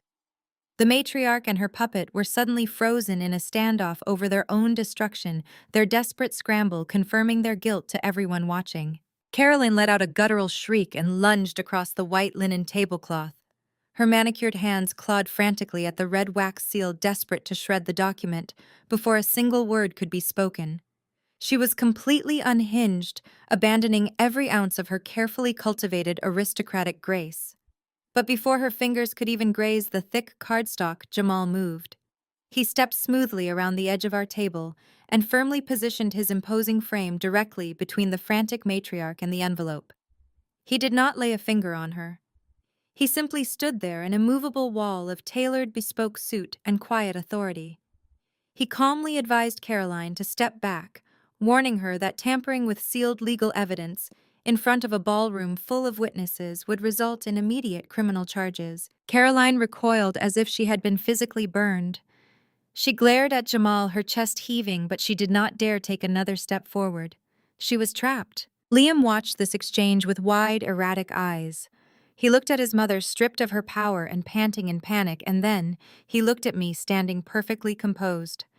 His fragile male ego simply could not handle being the weakest person at the table. He desperately needed to assert dominance. He needed to prove to the murmuring crowd of investors and corporate sharks that he was the absolute master of this situation. With a sharp, arrogant scoff, he snatched the envelope from beneath his own hand. He declared loudly that this was nothing but a pathetic, desperate stunt. He mocked my intelligence, claiming I was wasting everyone's time with fake theatrics. He ripped the heavy paper open. The harsh sound of tearing cardstock amplified in the tense ballroom. He pulled out the first page of the laboratory report. He held it up, adjusting his posture to look commanding, and began to read the bold black text aloud. He read the official laboratory letterhead. He read the chain of custody verification. Then he read the primary result. Probability of paternity regarding the infant Mila is 99.9%. Liam stopped reading. A look of profound confusion washed over his face. He blinked at the paper, then turned to look at Caroline, who was currently clutching the edge of the table as if she might collapse. Liam let out a loud, mocking laugh. He looked back at me, a sickeningly smug grin stretching across his face. He loudly proclaimed that I was a complete idiot. He pointed out that my own so-called definitive proof just completely destroyed his mother's entire dramatic speech. He gloated that I had just legally handed him full paternal rights, proving he was the father and giving him the ultimate power to take Mila away from me whenever he pleased. He was practically vibrating with arrogant triumph, thoroughly convinced he had just won the ultimate victory. I did not react to his pathetic taunts. I kept my face entirely impassive. I slowly reached out and tapped my index finger sharply against the bottom corner of the document he was holding. I told him to turn the page. Liam rolled his eyes, sighing loudly for the benefit of the watching crowd. He flipped the thick parchment over to reveal the second page. I explained, my voice carrying clearly to the captivated audience of investors, that a standard paternity test was not sufficient for the family trust. I stated that the generational wealth he was attempting to inherit required absolute, irrefutable proof of a direct bloodline to the founding patriarch. I detailed that the independent laboratory had run a secondary baseline test comparing Liam's submitted DNA directly against the genetic profile of his late grandfather, the man who built the very empire Caroline was currently trying to protect. Liam looked down at the second page. He started to read the summary aloud, his voice dripping with condescension. But halfway through the first sentence, the words caught in his throat. His voice simply died. I watched the exact moment his reality fractured. His eyes widened to an almost impossible degree, rapidly scanning the black and white text over and over again, silently begging the letters to rearrange themselves into something else. The smug, arrogant grin melted away, replaced by an expression of absolute, unadulterated horror. The color rapidly drained from his skin. Within seconds, his face turned a sickly ash white. His hands began to shake so violently that the heavy paper rattled against itself. He looked up from this page. He did not look at me. He turned his head slowly, his horrified, hollow eyes locking directly onto his mother. Caroline was staring back at him, frozen in terror, her own dark, decades-old secret finally exposed to the harsh light of day. The secondary baseline test was definitive. The probability of biological relation between Liam and the founding patriarch of the trust was 0%. Liam was not a true heir. He was the product of a secret affair, an illegitimate son fraudulently positioned to steal an empire. The heavy ambient murmurs of the ballroom instantly vanished. The clinking of glasses ceased. The wealthy elite stopped breathing. The entire massive ballroom went completely, terrifyingly dead silent. The silence stretched tight as a wire. Liam's hands trembled so violently, the heavy parchment slipped from his grasp, fluttering down to the white tablecloth. He stared at the documents, his mouth opening and closing without sound. He looked at the crowd, then at his mother. He finally found his voice, a weak, reedy stammer that barely carried past the first row of tables. He announced the words printed in stark black ink. He confirmed that the infant Mila was his biological daughter. He confirmed that the paternity test was a definitive match. Then he choked on a breath. He looked down at the second page, his eyes tracking the baseline genetic comparison. He stammered out the secondary result. He announced that his own DNA shared absolutely zero connection to the genetic profile of the late grandfather. The words hung in the air for a fraction of a second before the true meaning slammed into the collective consciousness of the Boston elite. Liam was not the legitimate heir. He was not a blood relative of the founding patriarch. He was the product of an affair. The prestigious bloodline Caroline had just spent 20 minutes violently defending was a complete fabrication, and she was the architect of the lie. The ballroom erupted. The silence shattered into a deafening roar of overlapping shouts, gasped conversations, and the frantic clicking of smartphone cameras. The corporate lawyers at the front tables immediately sprang into action, shouting over the din to their associates, realizing the legal ramifications for the trust fund and the company board. The entire foundation of the family empire had just been legally incinerated. Liam looked at his mother as if she had suddenly transformed into a monster. The boy who had spent his entire life cloaked in unearned privilege, shielded by his mother's aggressive manipulation, finally saw the truth. He demanded an explanation. His voice cracked as he stepped toward her, abandoning his arrogant posture completely. He asked her who his real father was. He asked her how long she had known. Caroline backed away from him, her eyes wild-cornered like a feral animal. She had spent 30 years parading him around as the golden child, the rightful heir, using his supposed lineage to control the family fortune and dismiss anyone she deemed unworthy. Now her ultimate weapon was turned against her. Caroline snapped. The meticulously crafted facade of the untouchable matriarch disintegrated entirely. She let out a high-pitched, guttural scream that pierced through the chaotic noise of the ballroom. She lunged forward, grabbing the edge of the heavy banquet table with both hands. With a surge of hysterical strength, she yanked upward, attempting to overturn the massive wooden structure. Crystal glasses shattered. Silver platters crashed to the marble floor. Floral centerpieces tumbled, spilling water and bruised orchids across the stage. She screamed that the documents were a forgery. She screamed that Jamal had fabricated the lab results to steal their money. She pointed her shaking fingers at me. Her face flushed a dangerous blotchy red, accusing me of paying off the clinic to ruin her pristine reputation. No one believed her. The venture capitalists who had been laughing at her jokes an hour ago were now actively backing away from the dais, their expressions twisted in disgust and alarm. They were witnessing a total psychological collapse. Caroline scrambled around the debris of the overturned table, her expensive gown snagging on broken glass. She grabbed Liam by the lapels of his tuxedo, violently shaking him. She ordered him to stop looking at me. She ordered him to tell the crowd that it was a lie to assure the investors that his bloodline was pure. But Liam just stood there, a hollow shell of a man staring blankly at the ruined table.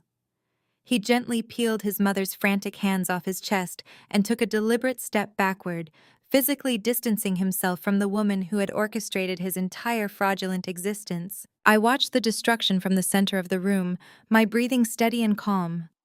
I did not raise my voice to argue with a screaming woman. I did not need to defend the documents. The seal of the state-certified laboratory spoke louder than any defense I could offer. Caroline had built her entire identity on exclusivity, on looking down her nose at those she deemed inferior, on throwing me out into the freezing street because I did not meet her impossible standards. She had called my daughter a bastard in front of half the city. Now she was the one standing in the wreckage of a generational lie publicly exposed as the true fraud. I looked over at Jamal, who gave a single satisfied nod. The trap had not just sprung shut. It had completely obliterated the predator. The silence did not last. It was shattered not by a scream or a gasp, but by a sharp, cheerful electronic chime. Jamal stepped out from the shadows of the kitchen doors, moving with a calm, predatory grace. He did not look at Caroline. He did not look at Liam. He looked directly at the massive audiovisual control booth situated at the far back of the ballroom. He tapped the screen of his heavily encrypted smartphone once. He tapped it twice. A low, powerful hum vibrated through the marble floorboards as the ballroom's state-of-the-art projection system surged to life. 3 giant velvet screens descended slowly from the high vaulted ceiling. These were the screens Caroline had rented at enormous expense to showcase a highly produced video of Liam's supposed corporate triumphs. They were meant to display his face, his achievements, and his fake legacy to the entire city. Instead, the screens flared blindingly white, casting a harsh, unforgiving light over the terrified faces of the Boston elite. Jamal slid his phone smoothly into his tailored jacket pocket. He announced to the room that since we were already discussing verified medical records, we should also take a moment to examine some verified financial records. Caroline lunged toward the stage steps, screaming at the audio technicians to cut the power. She screamed that this was a private event. She screamed that someone was hacking her network and demanded security intervene immediately. But the technicians were already frantically waving their hands, completely locked out of their own soundboards. Jamal had seized absolute control of the mainframe the moment we walked into the building. The giant screens flickered, and then a series of highly classified, heavily redacted banking ledgers materialized in crisp, high definition.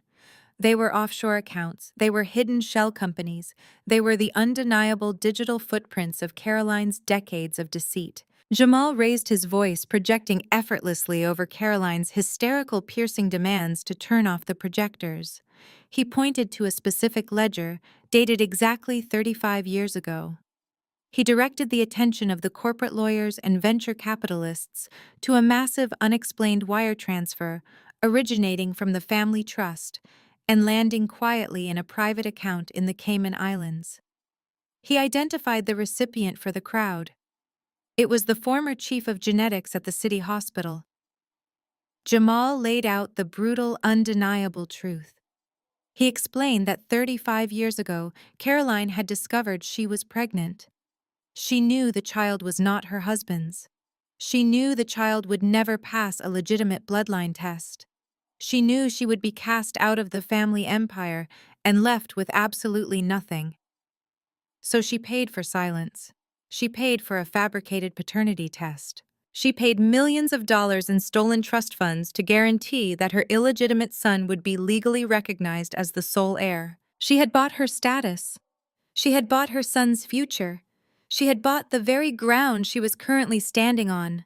The crowd gasped in horrified synchronization. The bank executives frantically typed on their phones, realizing the entire corporate structure they had invested in was built on a monumental criminal fraud. Liam stood completely paralyzed. He stared at the giant screens, watching the financial proof of his mother's betrayal scroll past in relentless digital perfection. His entire life was a purchased lie. Every dollar he had spent, every promotion he had received, every ounce of power he had ever wielded, was built on the fragile foundation of that 35-year-old bribe. But Jamal was not finished destroying them. He tapped his smartwatch, advancing the presentation to a new, even more damning set of documents. These were not ancient medical bribes. These were recent, systematic, and incredibly aggressive fund transfers. Jamal turned his gaze away from the screens and looked directly at me. He announced my name, Rachel, to the silent room. He declared that Caroline had not just been hiding her own illegitimate child. She had been actively, maliciously suppressing the existence of the actual biological heir. He pointed to the documents detailing a massive inheritance fund, a trust set up exclusively for the true bloodline of the founding patriarch. He revealed the sickening reality that tied everything together. Caroline had known my true identity from the very beginning. She knew I was the biological granddaughter of the patriarch. She knew I possessed the legitimate genetic claim that her son entirely lacked. Jamal explained how Caroline had orchestrated my introduction to Liam. She had engineered our meeting, encouraged our marriage, and welcomed me into the family, not out of love, but out of sheer predatory calculation. She needed to keep the true heir close so she could control the genuine bloodline. She needed me blind, compliant, and completely unaware of my own massive inheritance. He pointed to the screens showing the systematic draining of my legitimate trust fund. For years, Caroline had been siphoning millions of dollars from the accounts rightfully belonging to me, funneling the stolen wealth into her own offshore havens to maintain her lavish lifestyle. She had forced me to live in her shadow. She had made me feel like an outsider. She had treated me like a charity case and a gold digger, all while she was actively funding her entire arrogant existence with my stolen inheritance. The sheer scale of the betrayal hung suffocatingly over the ballroom. I stood tall, letting the reality of Jamal's words settle into the minds of everyone present. I was not the imposter, I was the owner.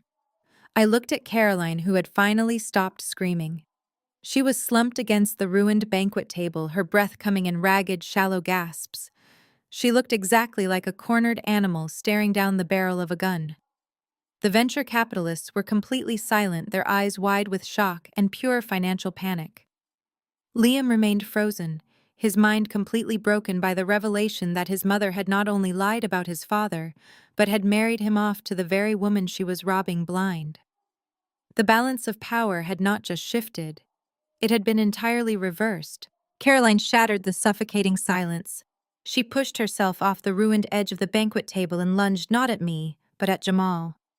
Her meticulously preserved high society facade burned away entirely, leaving behind nothing but raw, venomous hatred. She pointed a trembling manicured finger at his face and unleashed a torrent of vile, racist slurs that echoed sharply off the marble pillars. She screamed that a common street thug had no right to stand in her ballroom. She called him a criminal hacker, spitting bigoted insults as she demanded he be arrested immediately. She shrieked for the estate security team, her voice cracking into a hysterical screech. She ordered the guards to physically throw both of us out onto the pavement. She demanded we be beaten and tossed into the gutter where we belonged. The heavy wooden doors at the back of the room swung open.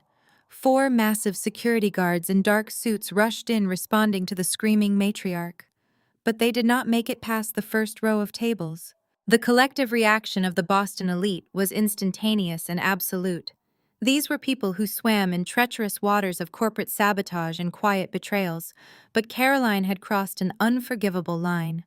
The combination of massive, undeniable financial fraud and her sudden, violently crude bigotry disgusted the entire room. The venture capitalists who had been eagerly shaking her hand just an hour ago physically recoiled. Wives pulled their husbands backward, creating a wide, empty circle of isolation around the main stage. The tech investors muttered urgent, panicked instructions to their aides, ordering them to immediately liquidate any shares connected to Liam and sever all pending contracts. The social death was instantaneous.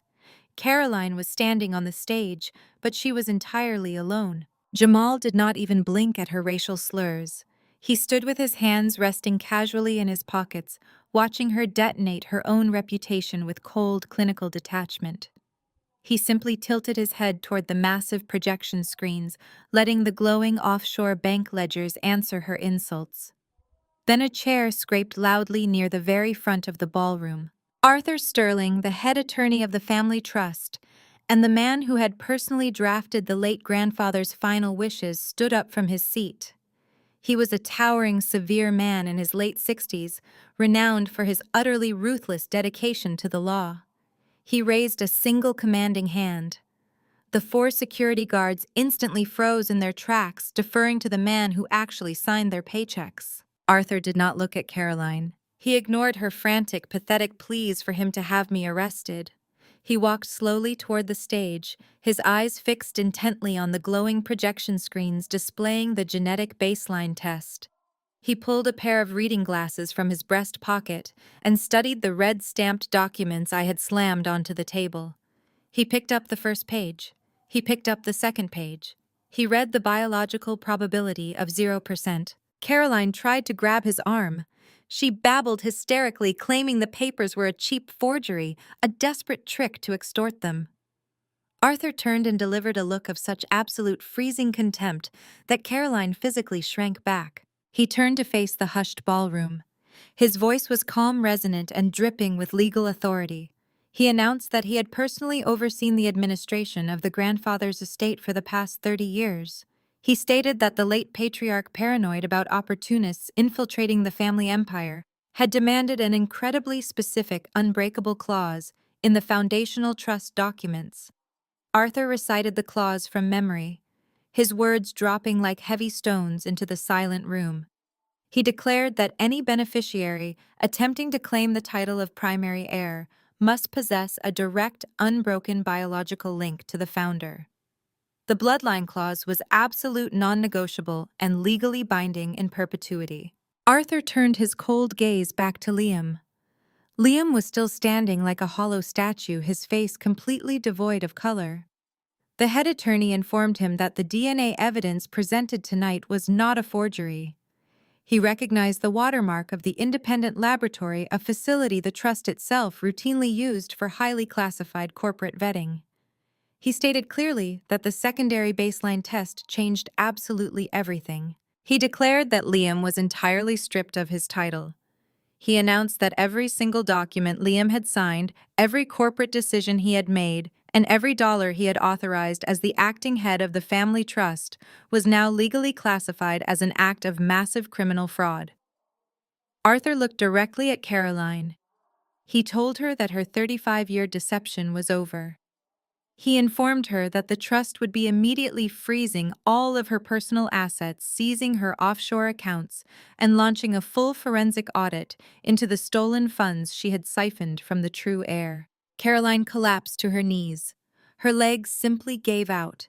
She hit the marble floor, her expensive gown pooling around her as she let out a hollow, defeated whimper. The empire she had murdered, lied, and stolen to build had just been legally dismantled in less than 5 minutes. Arthur Sterling turned his back on the disgraced matriarch and the fraudulent son. He walked directly over to where I was standing. The ruthless corporate bulldog, the man who held the keys to a billion-dollar kingdom, stopped 2 feet in front of me. He looked at my face, perhaps finally seeing the undeniable resemblance to the man who had built the company. He bowed his head in a deep, respectful nod. He addressed me by my true, legitimate title. He welcomed me home, confirming to the entire breathless ballroom that the true heir had finally returned to take back what was rightfully hers. Arthur turned back to face the center of the room, his voice amplifying through the stunned silence of the ballroom. He did not mince words. He stated for the official record witnessed by the board of directors and the firm's senior partners present that Liam was immediately and irrevocably stripped of his position as Chief Executive Officer. He declared that every executive privilege, every board seat, and every ounce of corporate authority Liam held was terminated, effective immediately. The proxy power Caroline had wielded through him was legally severed. Liam did not utter a single word of protest. The arrogant golden boy simply collapsed into a nearby chair, his face buried in his hands, finally realizing that his entire identity was an elaborate purchased illusion. Arthur signaled to a group of men in dark suits sitting at the front tables. These were the trust's forensic accountants. He ordered them to execute the contingency protocols. Right there, in front of the horrified elite of Boston, they opened their laptops and began locking down the empire. Arthur announced the immediate freezing of Caroline's access to all estate accounts. He explained that her corporate credit cards, her private banking lines, and her access to the family's staggering liquidity were being terminated as he spoke. He detailed how the trust would seize the Beacon Hill mansion, the summer properties, and the luxury vehicles she had purchased with stolen funds. Caroline watched in sheer terror as the accountants tapped on their keyboards, systematically erasing her financial existence in real time. The notification alerts on her smartphone began to chime incessantly, a chorus of digital rejections as bank after bank flagged her accounts for severe fraudulent activity and locked her out. The wealth she had used to crush her enemies and manipulate the city's elite evaporated into thin air, leaving her entirely powerless. Arthur then shifted his focus back to me. He raised his voice to ensure no ambiguity remained in the minds of the investors. He declared Rachel as the sole undisputed inheritor of the multi-million-dollar trust. He outlined that the grandfather's ironclad stipulations bypassed the adulterous spouse, and the illegitimate child entirely funneling the entirety of the dynasty's wealth holdings and intellectual property directly to the verified bloodline. He announced that I was not merely a beneficiary, but the absolute legal owner of the estate. The venture capitalists, realizing where the true power now rested, immediately adjusted their postures. The same people who had sneered at me moments ago were now looking at me with a desperate, calculating reverence. I was no longer the unwanted daughter-in-law. I was the billionaire they needed to appease. Caroline could not absorb the magnitude of her ruin. Her mind, so accustomed to dictating reality through wealth and intimidation, fractured completely under the weight of her sudden poverty. She scrambled forward on the marble floor. Her expensive designer gown snagged and tore on the shattered crystal and broken porcelain, littering the ground from her earlier tantrum. She did not care about the physical pain. She dropped heavily to her knees directly in front of Arthur Sterling. Her meticulously maintained elite facade was entirely shattered. Her perfect hair hung in wild, sweaty strands across her face. Her makeup was smeared with tears of pure, selfish panic. She grabbed the hem of Arthur's suit jacket, her hands trembling violently. She begged him to stop the accountants. She pleaded with him to find a loophole in the grandfather's will. She stammered out chaotic, desperate promises claiming she would sign over half the company, that she would exile Liam, that she would do anything if Arthur would just preserve her access to the primary offshore accounts. She wept openly, letting out a high-pitched, grating wail, begging the lawyer to remember their decades of social partnership. She reminded him of the charity galas they had co-hosted, the political campaigns they had funded together, desperately trying to leverage a social currency that no longer existed. She cried that she could not be left with nothing, that she was a woman of high standing, that she would be a laughingstock in the society she used to rule. Arthur Sterling looked down at the weeping, groveling woman clutching his jacket. His expression remained carved from ice. He did not show a single ounce of pity for the architect of such immense cruelty.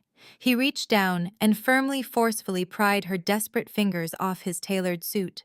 He informed her that the law did not deal in social favors, and it certainly did not protect thieves who spent 35 years defrauding a dead man. He told her that her standing was a fiction she could no longer afford. Without another word, Arthur turned his back on her. He walked away, leaving Caroline sobbing hysterically on the floor amidst the wreckage of her own party. He signaled to the 4 massive security guards who had entered earlier to throw Jamal out. Arthur ordered the guards to escort Caroline and Liam off the premises immediately. He clarified that they were not to be allowed access to the executive suites, they were not to collect any personal belongings, and they were to be permanently barred from all corporate properties. The predator, who had spent her life treating others like trash, was now being physically swept away by her own hired muscle.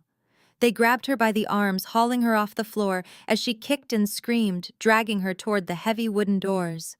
Liam followed silently, his head bowed, utterly defeated by the truth he could no longer deny. The ballroom doors slammed shut behind them, sealing their absolute exile. The echo of the heavy oak doors slamming shut resonated through the grand marble foyer like a gunshot. Liam and Caroline were left stranded in the cavernous antechamber, violently expelled from the seat of their power. They were not entirely alone. A dozen early departing guests, coat-check attendants, and wide-eyed valet staff stood frozen in the lobby, trapped as an audience to the final collapse of the Boston dynasty. The suffocating silence of the foyer pressed down on them. Liam stood rigidly staring at the brass handles of the closed doors that now locked him out of his own life. The initial paralyzing shock of the attorney's declaration was rapidly burning away. In its place, a dark, suffocating rage began to boil in his chest. The reality of his complete ruin settled over him. He was not a CEO. He was not an heir. He was a penniless fraud with no name, no legacy, and no future. He turned his head slowly, his eyes locking onto the pathetic, weeping woman crumpled on the floor beside him. His voice started as a low, dangerous hiss vibrating with absolute venom. He asked her what it felt like to look him in the eye every single day for 35 years, knowing he was a complete fabrication. Carolyn scrambled backward, her designer gown ruined her face, a smeared mask of mascara and terror. She reached out to him, her hands trembling violently, calling him her golden boy. She choked on her tears, insisting she did it all for him, to protect him, to give him the world he deserved. Liam laughed, a harsh, barking sound that held absolutely no humor. He stepped forward, looming over her. He spat that she did not do a single thing for him. She did it to secure her own position, her own wealth, and her own arrogant place in the country clubs and boardrooms she was so desperate to rule. The argument escalated instantly, Liam's voice rising to a deafening roar that echoed off the vaulted ceilings. The remaining guests in the foyer backed away, horrified, but unable to look away from the spectacle. Liam screamed at his mother for inflating his ego since childhood, for feeding him a steady diet of lies about his superior bloodline and his untouchable destiny. He told her she had built him a magnificent throne over a trapdoor, and then handed the lever directly to his enemies. He roared that he had spent his entire life looking down on everyone else, acting like a king, demanding respect he had never actually earned, only to find out he was nothing but a bastard born from a cheap affair. He listed the opportunities he passed up, the actual work he never bothered to do, because she had convinced him that his last name was the only currency he would ever need. Then the rage turned to the ultimate betrayal. He brought up my name. Liam accused Caroline of forcing him to destroy his own marriage. He screamed that she had deliberately poisoned his mind against Rachel from the very beginning. She had whispered in his ear that his wife was inferior, a charity case, someone to be controlled, manipulated, and eventually discarded. Caroline had orchestrated the entire toxic dynamic, demanding he treat his own wife like garbage, all while knowing Rachel was the actual billionaire holding the keys to the entire kingdom. He realized aloud, his voice cracking with fury, that if Caroline had not constantly fed his arrogance and demanded he dominate his wife, he might have had a genuine partnership. He might have been safe. Instead, she had made him an unwitting accessory to a massive generational robbery against the woman he slept next to every night. Caroline was sobbing hysterically, completely broken by the truth of his accusations. She crawled toward him on the cold marble floor, her hands outstretched, begging him not to look at her with such hatred. She cried that they were still a family, that they could hire new lawyers, that they could fight back and reclaim their lives. She grabbed his forearms, her manicured nails digging desperately into his tuxedo jacket. Liam's face twisted with absolute visceral revulsion. With a violent surge of strength, he shoved her away. He pushed her hard enough that she stumbled backward and collapsed against a marble pillar. He stared down at her and declared that they were not a family. They were just two exposed criminals waiting for the police. He told her he never wanted to see her face again. Without a backward glance, Liam turned and walked out the glass front doors into the freezing Boston night.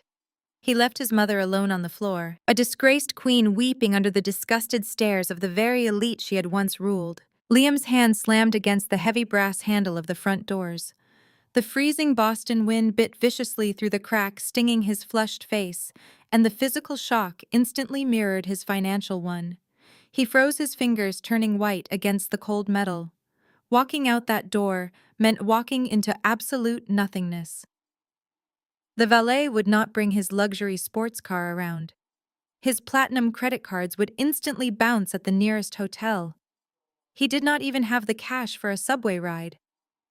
The bravado that had fueled his vicious rage against his mother evaporated in a heartbeat, replaced by a cold, sickening panic that gripped his throat. He was a man who had never paid a utility bill, never negotiated a lease, and never survived a single day without the massive safety net of stolen millions. He was literally a trespasser in a building he had claimed to own just an hour ago. He turned his back on the biting wind.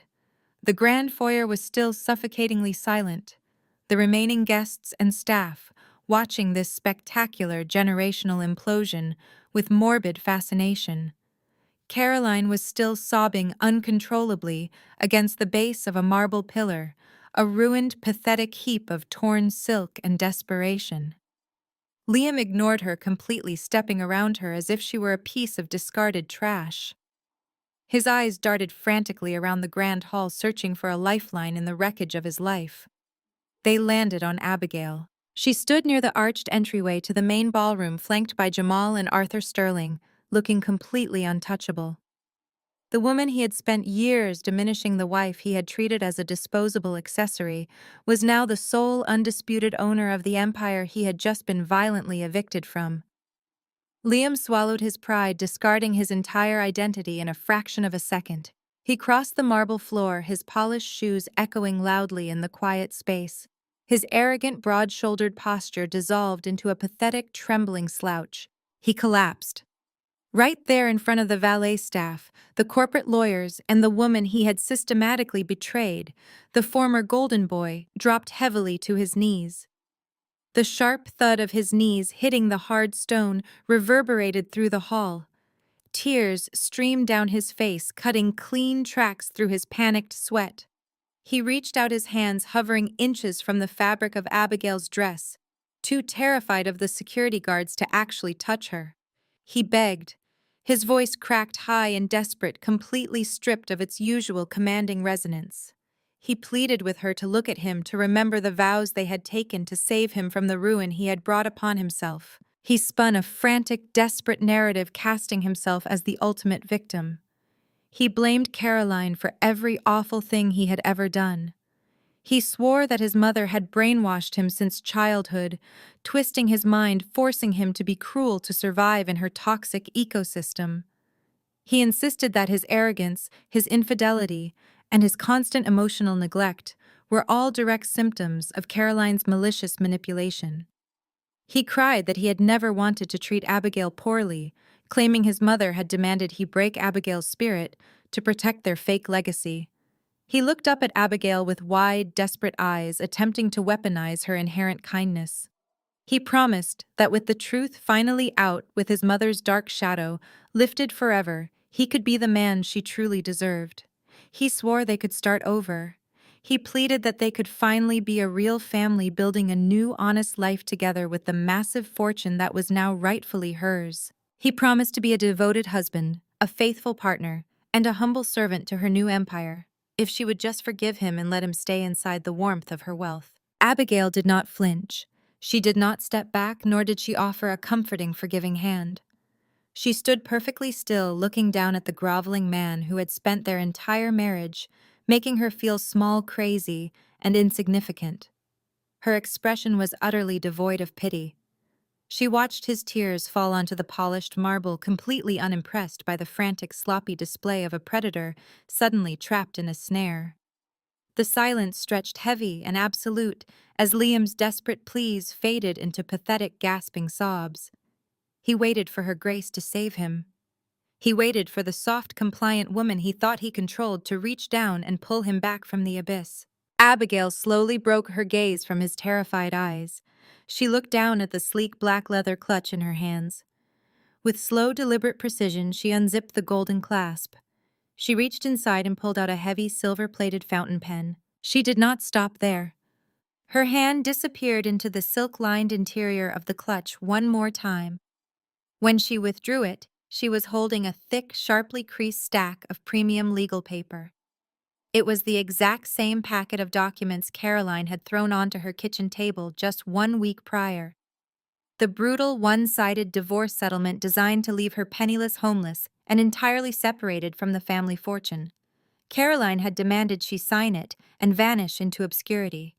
Now the tables were catastrophically turned. Liam watched her hands with a pathetic, watery gaze. For a split second, a sickening flash of delusional hope crossed his tear-stained face. He genuinely believed she was pulling out a checkbook. He thought she was drafting a mandate to the accountants to release a stipend, a financial lifeline to drag him out of the gutter. He parted his lips to whisper a pathetic string of gratitude. He never got the chance. Abigail clicked the heavy silver cap off the fountain pen. She did not hesitate, she did not waver, and she certainly did not ask for his input. She pressed the nib to the bottom of the final page. With a swift, aggressive flourish, she signed her name in deep blue ink, executing the dissolution of their marriage with absolute finality. She let the pen drop back into her bag. She held the freshly signed divorce papers by the corner and casually let them fall. The heavy packet fluttered downward, landing squarely on Liam's lap, covering his trembling, clasped hands. Liam looked down. The bold, black letters spelling out the petition for divorce stared back at him. The microscopic shred of hope in his eyes died, instantly replaced by a hollow, vacant horror. He looked up at her, his mouth opening and closing like a suffocating fish, completely incapable of forming a coherent word. Abigail looked down at the ruined man kneeling at her feet, and she delivered a verbal blow, so crushing it seemed to drop the temperature in the room. She told him that he was the most pathetic excuse for a man she had ever encountered. She dissected his frantic, groveling apology with surgical precision. She stated that he was a coward who refused to take an ounce of accountability for his own miserable actions. He wanted to blame his mother for inflating his ego. He wanted to blame Caroline for poisoning his mind, but Abigail reminded him that he was an adult. He made the conscious, daily choice to treat his wife like garbage. He made the choice to be cruel, arrogant, and entirely useless. He loved the toxic environment his mother created because it allowed him to be lazy and vicious without ever facing a single consequence. Her voice hardened into polished steel. She told him that he was utterly terrified of poverty because he knew he possessed absolutely no real skills. He had no work ethic, no intelligence, and no backbone to survive in the real world. She declared that he deserved the exact punishment he was about to receive. He deserved to be stripped of his stolen wealth and thrown into the street. More importantly, she told him he deserved to be trapped in that agonizing poverty with Caroline. She condemned him to spend the rest of his miserable life sharing a tiny, squalid apartment with the very mother he had just violently shoved against a pillar. They were going to feed off each other's bitter, toxic venom until there was nothing left of either of them. They were a matched set of parasites, and now they had only each other to consume. Liam tried to reach for the hem of her dress again, stammering out a desperate plea about their family, about their young daughter. Abigail stepped back, her eyes flashing with a sudden, fierce, protective rage. She commanded him never to speak their daughter's name again. She told him that he had lost the right to be a father the moment he chose to stand by and watch his mother emotionally slaughter his own wife. She laid out the agonizing years she had spent making excuses for his coldness, his absences, and his sheer indifference to his own child. She stated with absolute, unshakable authority that she refused to let her daughter be raised by a weak, spineless coward who could not even protect his own family from his mother's malice. Abigail informed him that her daughter was going to grow up watching what a truly powerful, self-made woman looked like. Her daughter would inherit a clean, legally secured empire, and she would learn how to lead it with integrity, grace, and ruthless competence. She would never be exposed to the pathetic weakness of a man who bent his knee to whoever held the checkbook. Abigail looked from the crying man on the floor to the shivering, defeated figure of Caroline, still slumped against the marble column. She had won. The empire was hers. The parasites were purged, and her future was completely her own. She turned to Jamal and Arthur Sterling, signaling that they were finished here. Without a single backward glance, Abigail walked away, leaving her ex-husband kneeling in the foyer, clutching the divorce papers as his entire world went permanently dark. Rachel stepped out from the shadow of the grand staircase, moving past the discarded divorce papers lying on Liam's lap. She walked with a quiet, lethal grace, crossing the marble floor until she reached the center of the hall. She reached out and placed a steady, authoritative hand on Jamal's shoulder. Jamal, her lead counsel, and the only person who had known her true identity from the very beginning, nodded in silent acknowledgement. He stepped back slightly, yielding the floor entirely to her. The entire foyer held its breath. The weeping of the disgraced mother and the pathetic, gasping sniffling of the ruined son were the only sounds left echoing in the cavernous space. Rachel looked at the two of them, not with anger, but with the cold, absolute detachment of an exterminator examining a termite infestation. She turned her gaze to the imposing security team flanking the perimeter of the hall. These were the men Caroline had personally hired. These were the men who had spent years treating Rachel like a suspicious outsider in her own home, constantly questioning her presence, searching her bags, and executing Caroline's petty racist microaggressions with silent, arrogant compliance. Rachel addressed the captain of the guard, directly, her voice crisp and carrying effortlessly across the marble. She informed them that their contracts were terminated effective immediately. She stated that the estate was now under its rightful management, and she would not tolerate staff who operated as hired muscle for a fraud. She commanded them to leave their badges, keys, and earpieces on the concierge desk and exit the premises within 5 minutes. If they hesitated, she promised they would be escorted out by the local police for trespassing. The guards exchanged uneasy, defeated glances, but the absolute authority in Rachel's voice left no room for debate. They quietly began unclipping their radios, abandoning their posts without a single word of protest. Rachel then turned her full attention back to Caroline and Liam.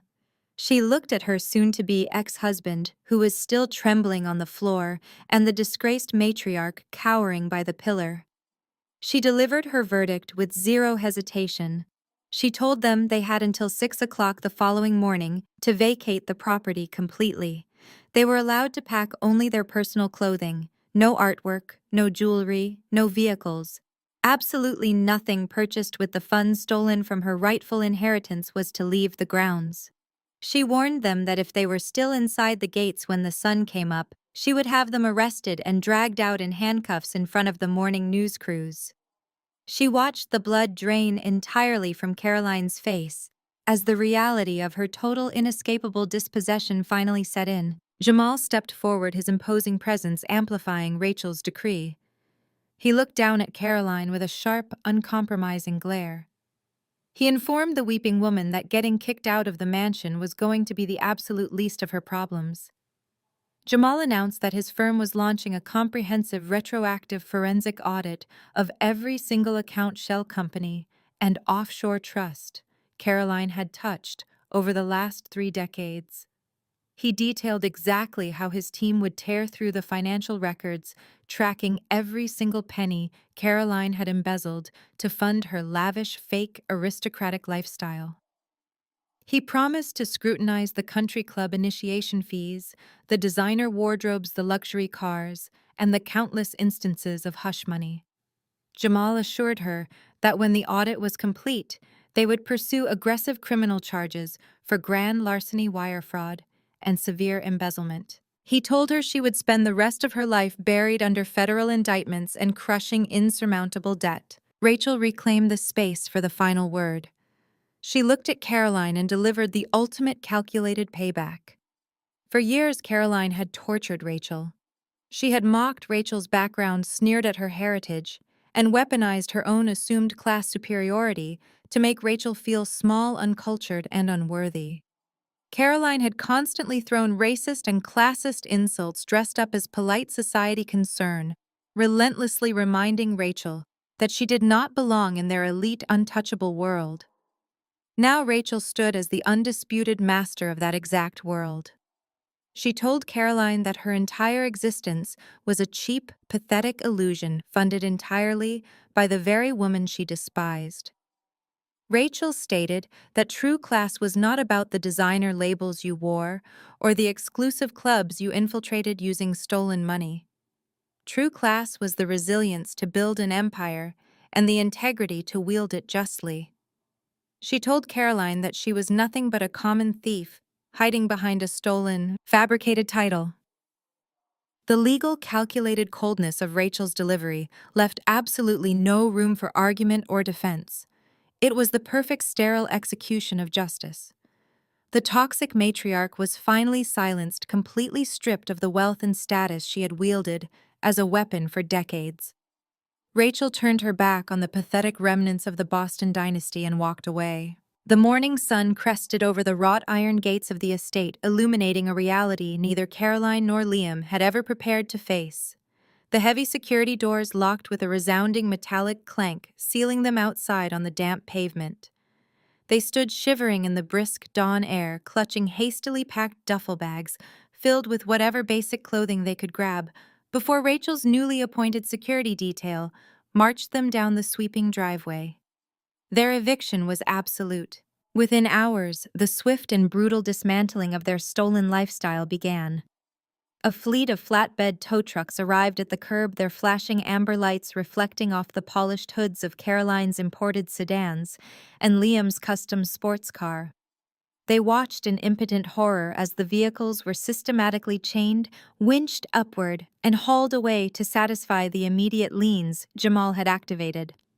Their platinum credit cards declined at every hotel reception desk in the city. Their furious phone calls to offshore bankers went straight to disconnected lines. The vast fortune they had guarded with such vicious arrogance had evaporated overnight. With no cash and their assets entirely frozen, they were forced into a bleak, cramped reality. They dragged their bags up 3 flights of stairs to a tiny rundown apartment on the extreme outskirts of the city. The peeling wallpaper-stained linoleum floors and rattling radiators stood in violent contrast to the marble foyers and crystal chandeliers they had violently claimed as their birthright. There was barely enough room for 2 twin beds and a folding table. The social exile was even more punishing than the poverty. Caroline attempted to reach out to her elite circle of country club acquaintances and high society patrons desperate for a loan or a favor. Every single call was ignored.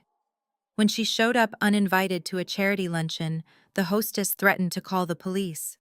The elite circles she had terrorized for decades closed their ranks instantly, treating her like a contagious disease. She was entirely radioactive. Then came the crushing weight of the law. Jamal made good on every single promise. The forensic audit exposed a staggering labyrinth of wire fraud, tax evasion, and blatant embezzlement spanning over 2 decades. Federal investigators raided their squalid apartment before the month was out, seizing laptops and handing them thick stacks of criminal indictments. They faced decades in federal prison, with public defenders assigned to their cases because they could not afford private representation. Stripped of their power, their money, and their false prestige, Caroline and Liam were left with absolutely nothing but each other. They sat in the dim, cramped apartment, staring across the cheap folding table with eyes full of venom. Their days devolved into endless screaming matches. Liam cursed his mother for breeding him into a hollow, incompetent shell of a man, entirely incapable of surviving a single day in the real world. Caroline shrieked back, cursing his pathetic lack of spine and his failure to maintain the one marriage that funded their entire existence. The toxic ecosystem they had built to destroy others had finally collapsed inward. They were utterly ruined, entirely alone, and trapped forever in a prison of their own making. While Caroline and Liam rotted in their self-inflicted purgatory, the world they left behind healed and flourished. 6 months passed, completely erasing their toxic footprint from the city's elite circles. The vast estate, once a fortress of hoarded wealth and bitter exclusion, had been entirely repurposed. Rachel stood at the absolute helm of this massive transformation. Alongside Jamal, she had launched a highly successful philanthropic branch of the family trust. They systematically liquidated Caroline's frivolous assets, selling off the unused yachts, the vacant vacation mansions, and the vaults of unworn designer jewelry. They funneled every single dollar of that reclaimed wealth into urban community development and massive education funds. Rachel was no longer the outsider forced to endure microaggressions at formal dinners. She was a recognized, formidable leader directing millions to rebuild the very neighborhoods Caroline had spent her entire life looking down upon. Jamal remained her steadfast legal shield, ensuring that the new empire operated with absolute transparency and ruthless efficiency. Together, they had taken a poisoned, arrogant legacy and forged it into an unstoppable force for public good. Across the city, Abigail was cementing a legacy of her own, one built entirely on her own staggering merit. She stepped out of her town car and walked through the gleaming glass doors of her newly expanded data analytics firm. The quiet, anxious woman who used to tiptoe around her husband's fragile ego was completely eradicated. In her place was a powerhouse executive. As she crossed the bustling open-plan floor, the atmosphere immediately shifted. Dozens of top-tier analyst developers and project managers looked up, greeting her with genuine, unforced respect. There was no nepotism here, no stolen trust funds, and no suffocating family politics. She had secured elite corporate contracts, tripled her firm's revenue, and bought out her largest competitor, all within a single quarter. She walked past the sleek conference rooms and the buzzing trading floors, every single detail a testament to her sharp intellect and relentless work ethic. She had survived the fire and built a clean, unshakable empire from the ashes. Abigail pushed open the heavy oak doors to her massive corner office. The space was bathed in bright, natural light, projecting an aura of absolute serenity and power. Waiting for her inside, babbling happily on a plush rug, was her young daughter. Mila was thriving, her bright eyes and joyful giggles completely untouched by the darkness her father and grandmother had tried to force upon her. Abigail dropped her leather briefcase on the mahogany desk, her stern executive facade melting instantly into pure, radiant warmth. She scooped her daughter up, holding the little girl tightly against her chest, and walked toward the floor-to-ceiling windows. Together they looked out over the sprawling, sunlit skyline. The city stretched out below them, vast and full of boundless potential. Abigail took a deep, steadying breath, inhaling the sweet reality of her total triumph. She was entirely financially independent. The suffocating shadow of her toxic in-laws was permanently eradicated from her life. She held her daughter close, knowing that Mila would grow up watching a mother who bowed to no one. The battle was completely over. Abigail was finally, irrevocably in absolute control of her own destiny. The most profound lesson from this story is that true success and class cannot be stolen, manipulated, or faked with designer labels. Caroline and Liam built their entire identities on stolen wealth and the relentless belittlement of others, creating a toxic illusion that inevitably collapsed. In stark contrast, Rachel and Abigail proved that genuine power stems from resilience, quiet determination, and unwavering integrity. They broke free from familial abuse to build their own unshakable empires, proving that true freedom is defining your own self-worth. Have you ever had to cut ties with toxic people to finally build the life you deserve? Share your story in the comments below.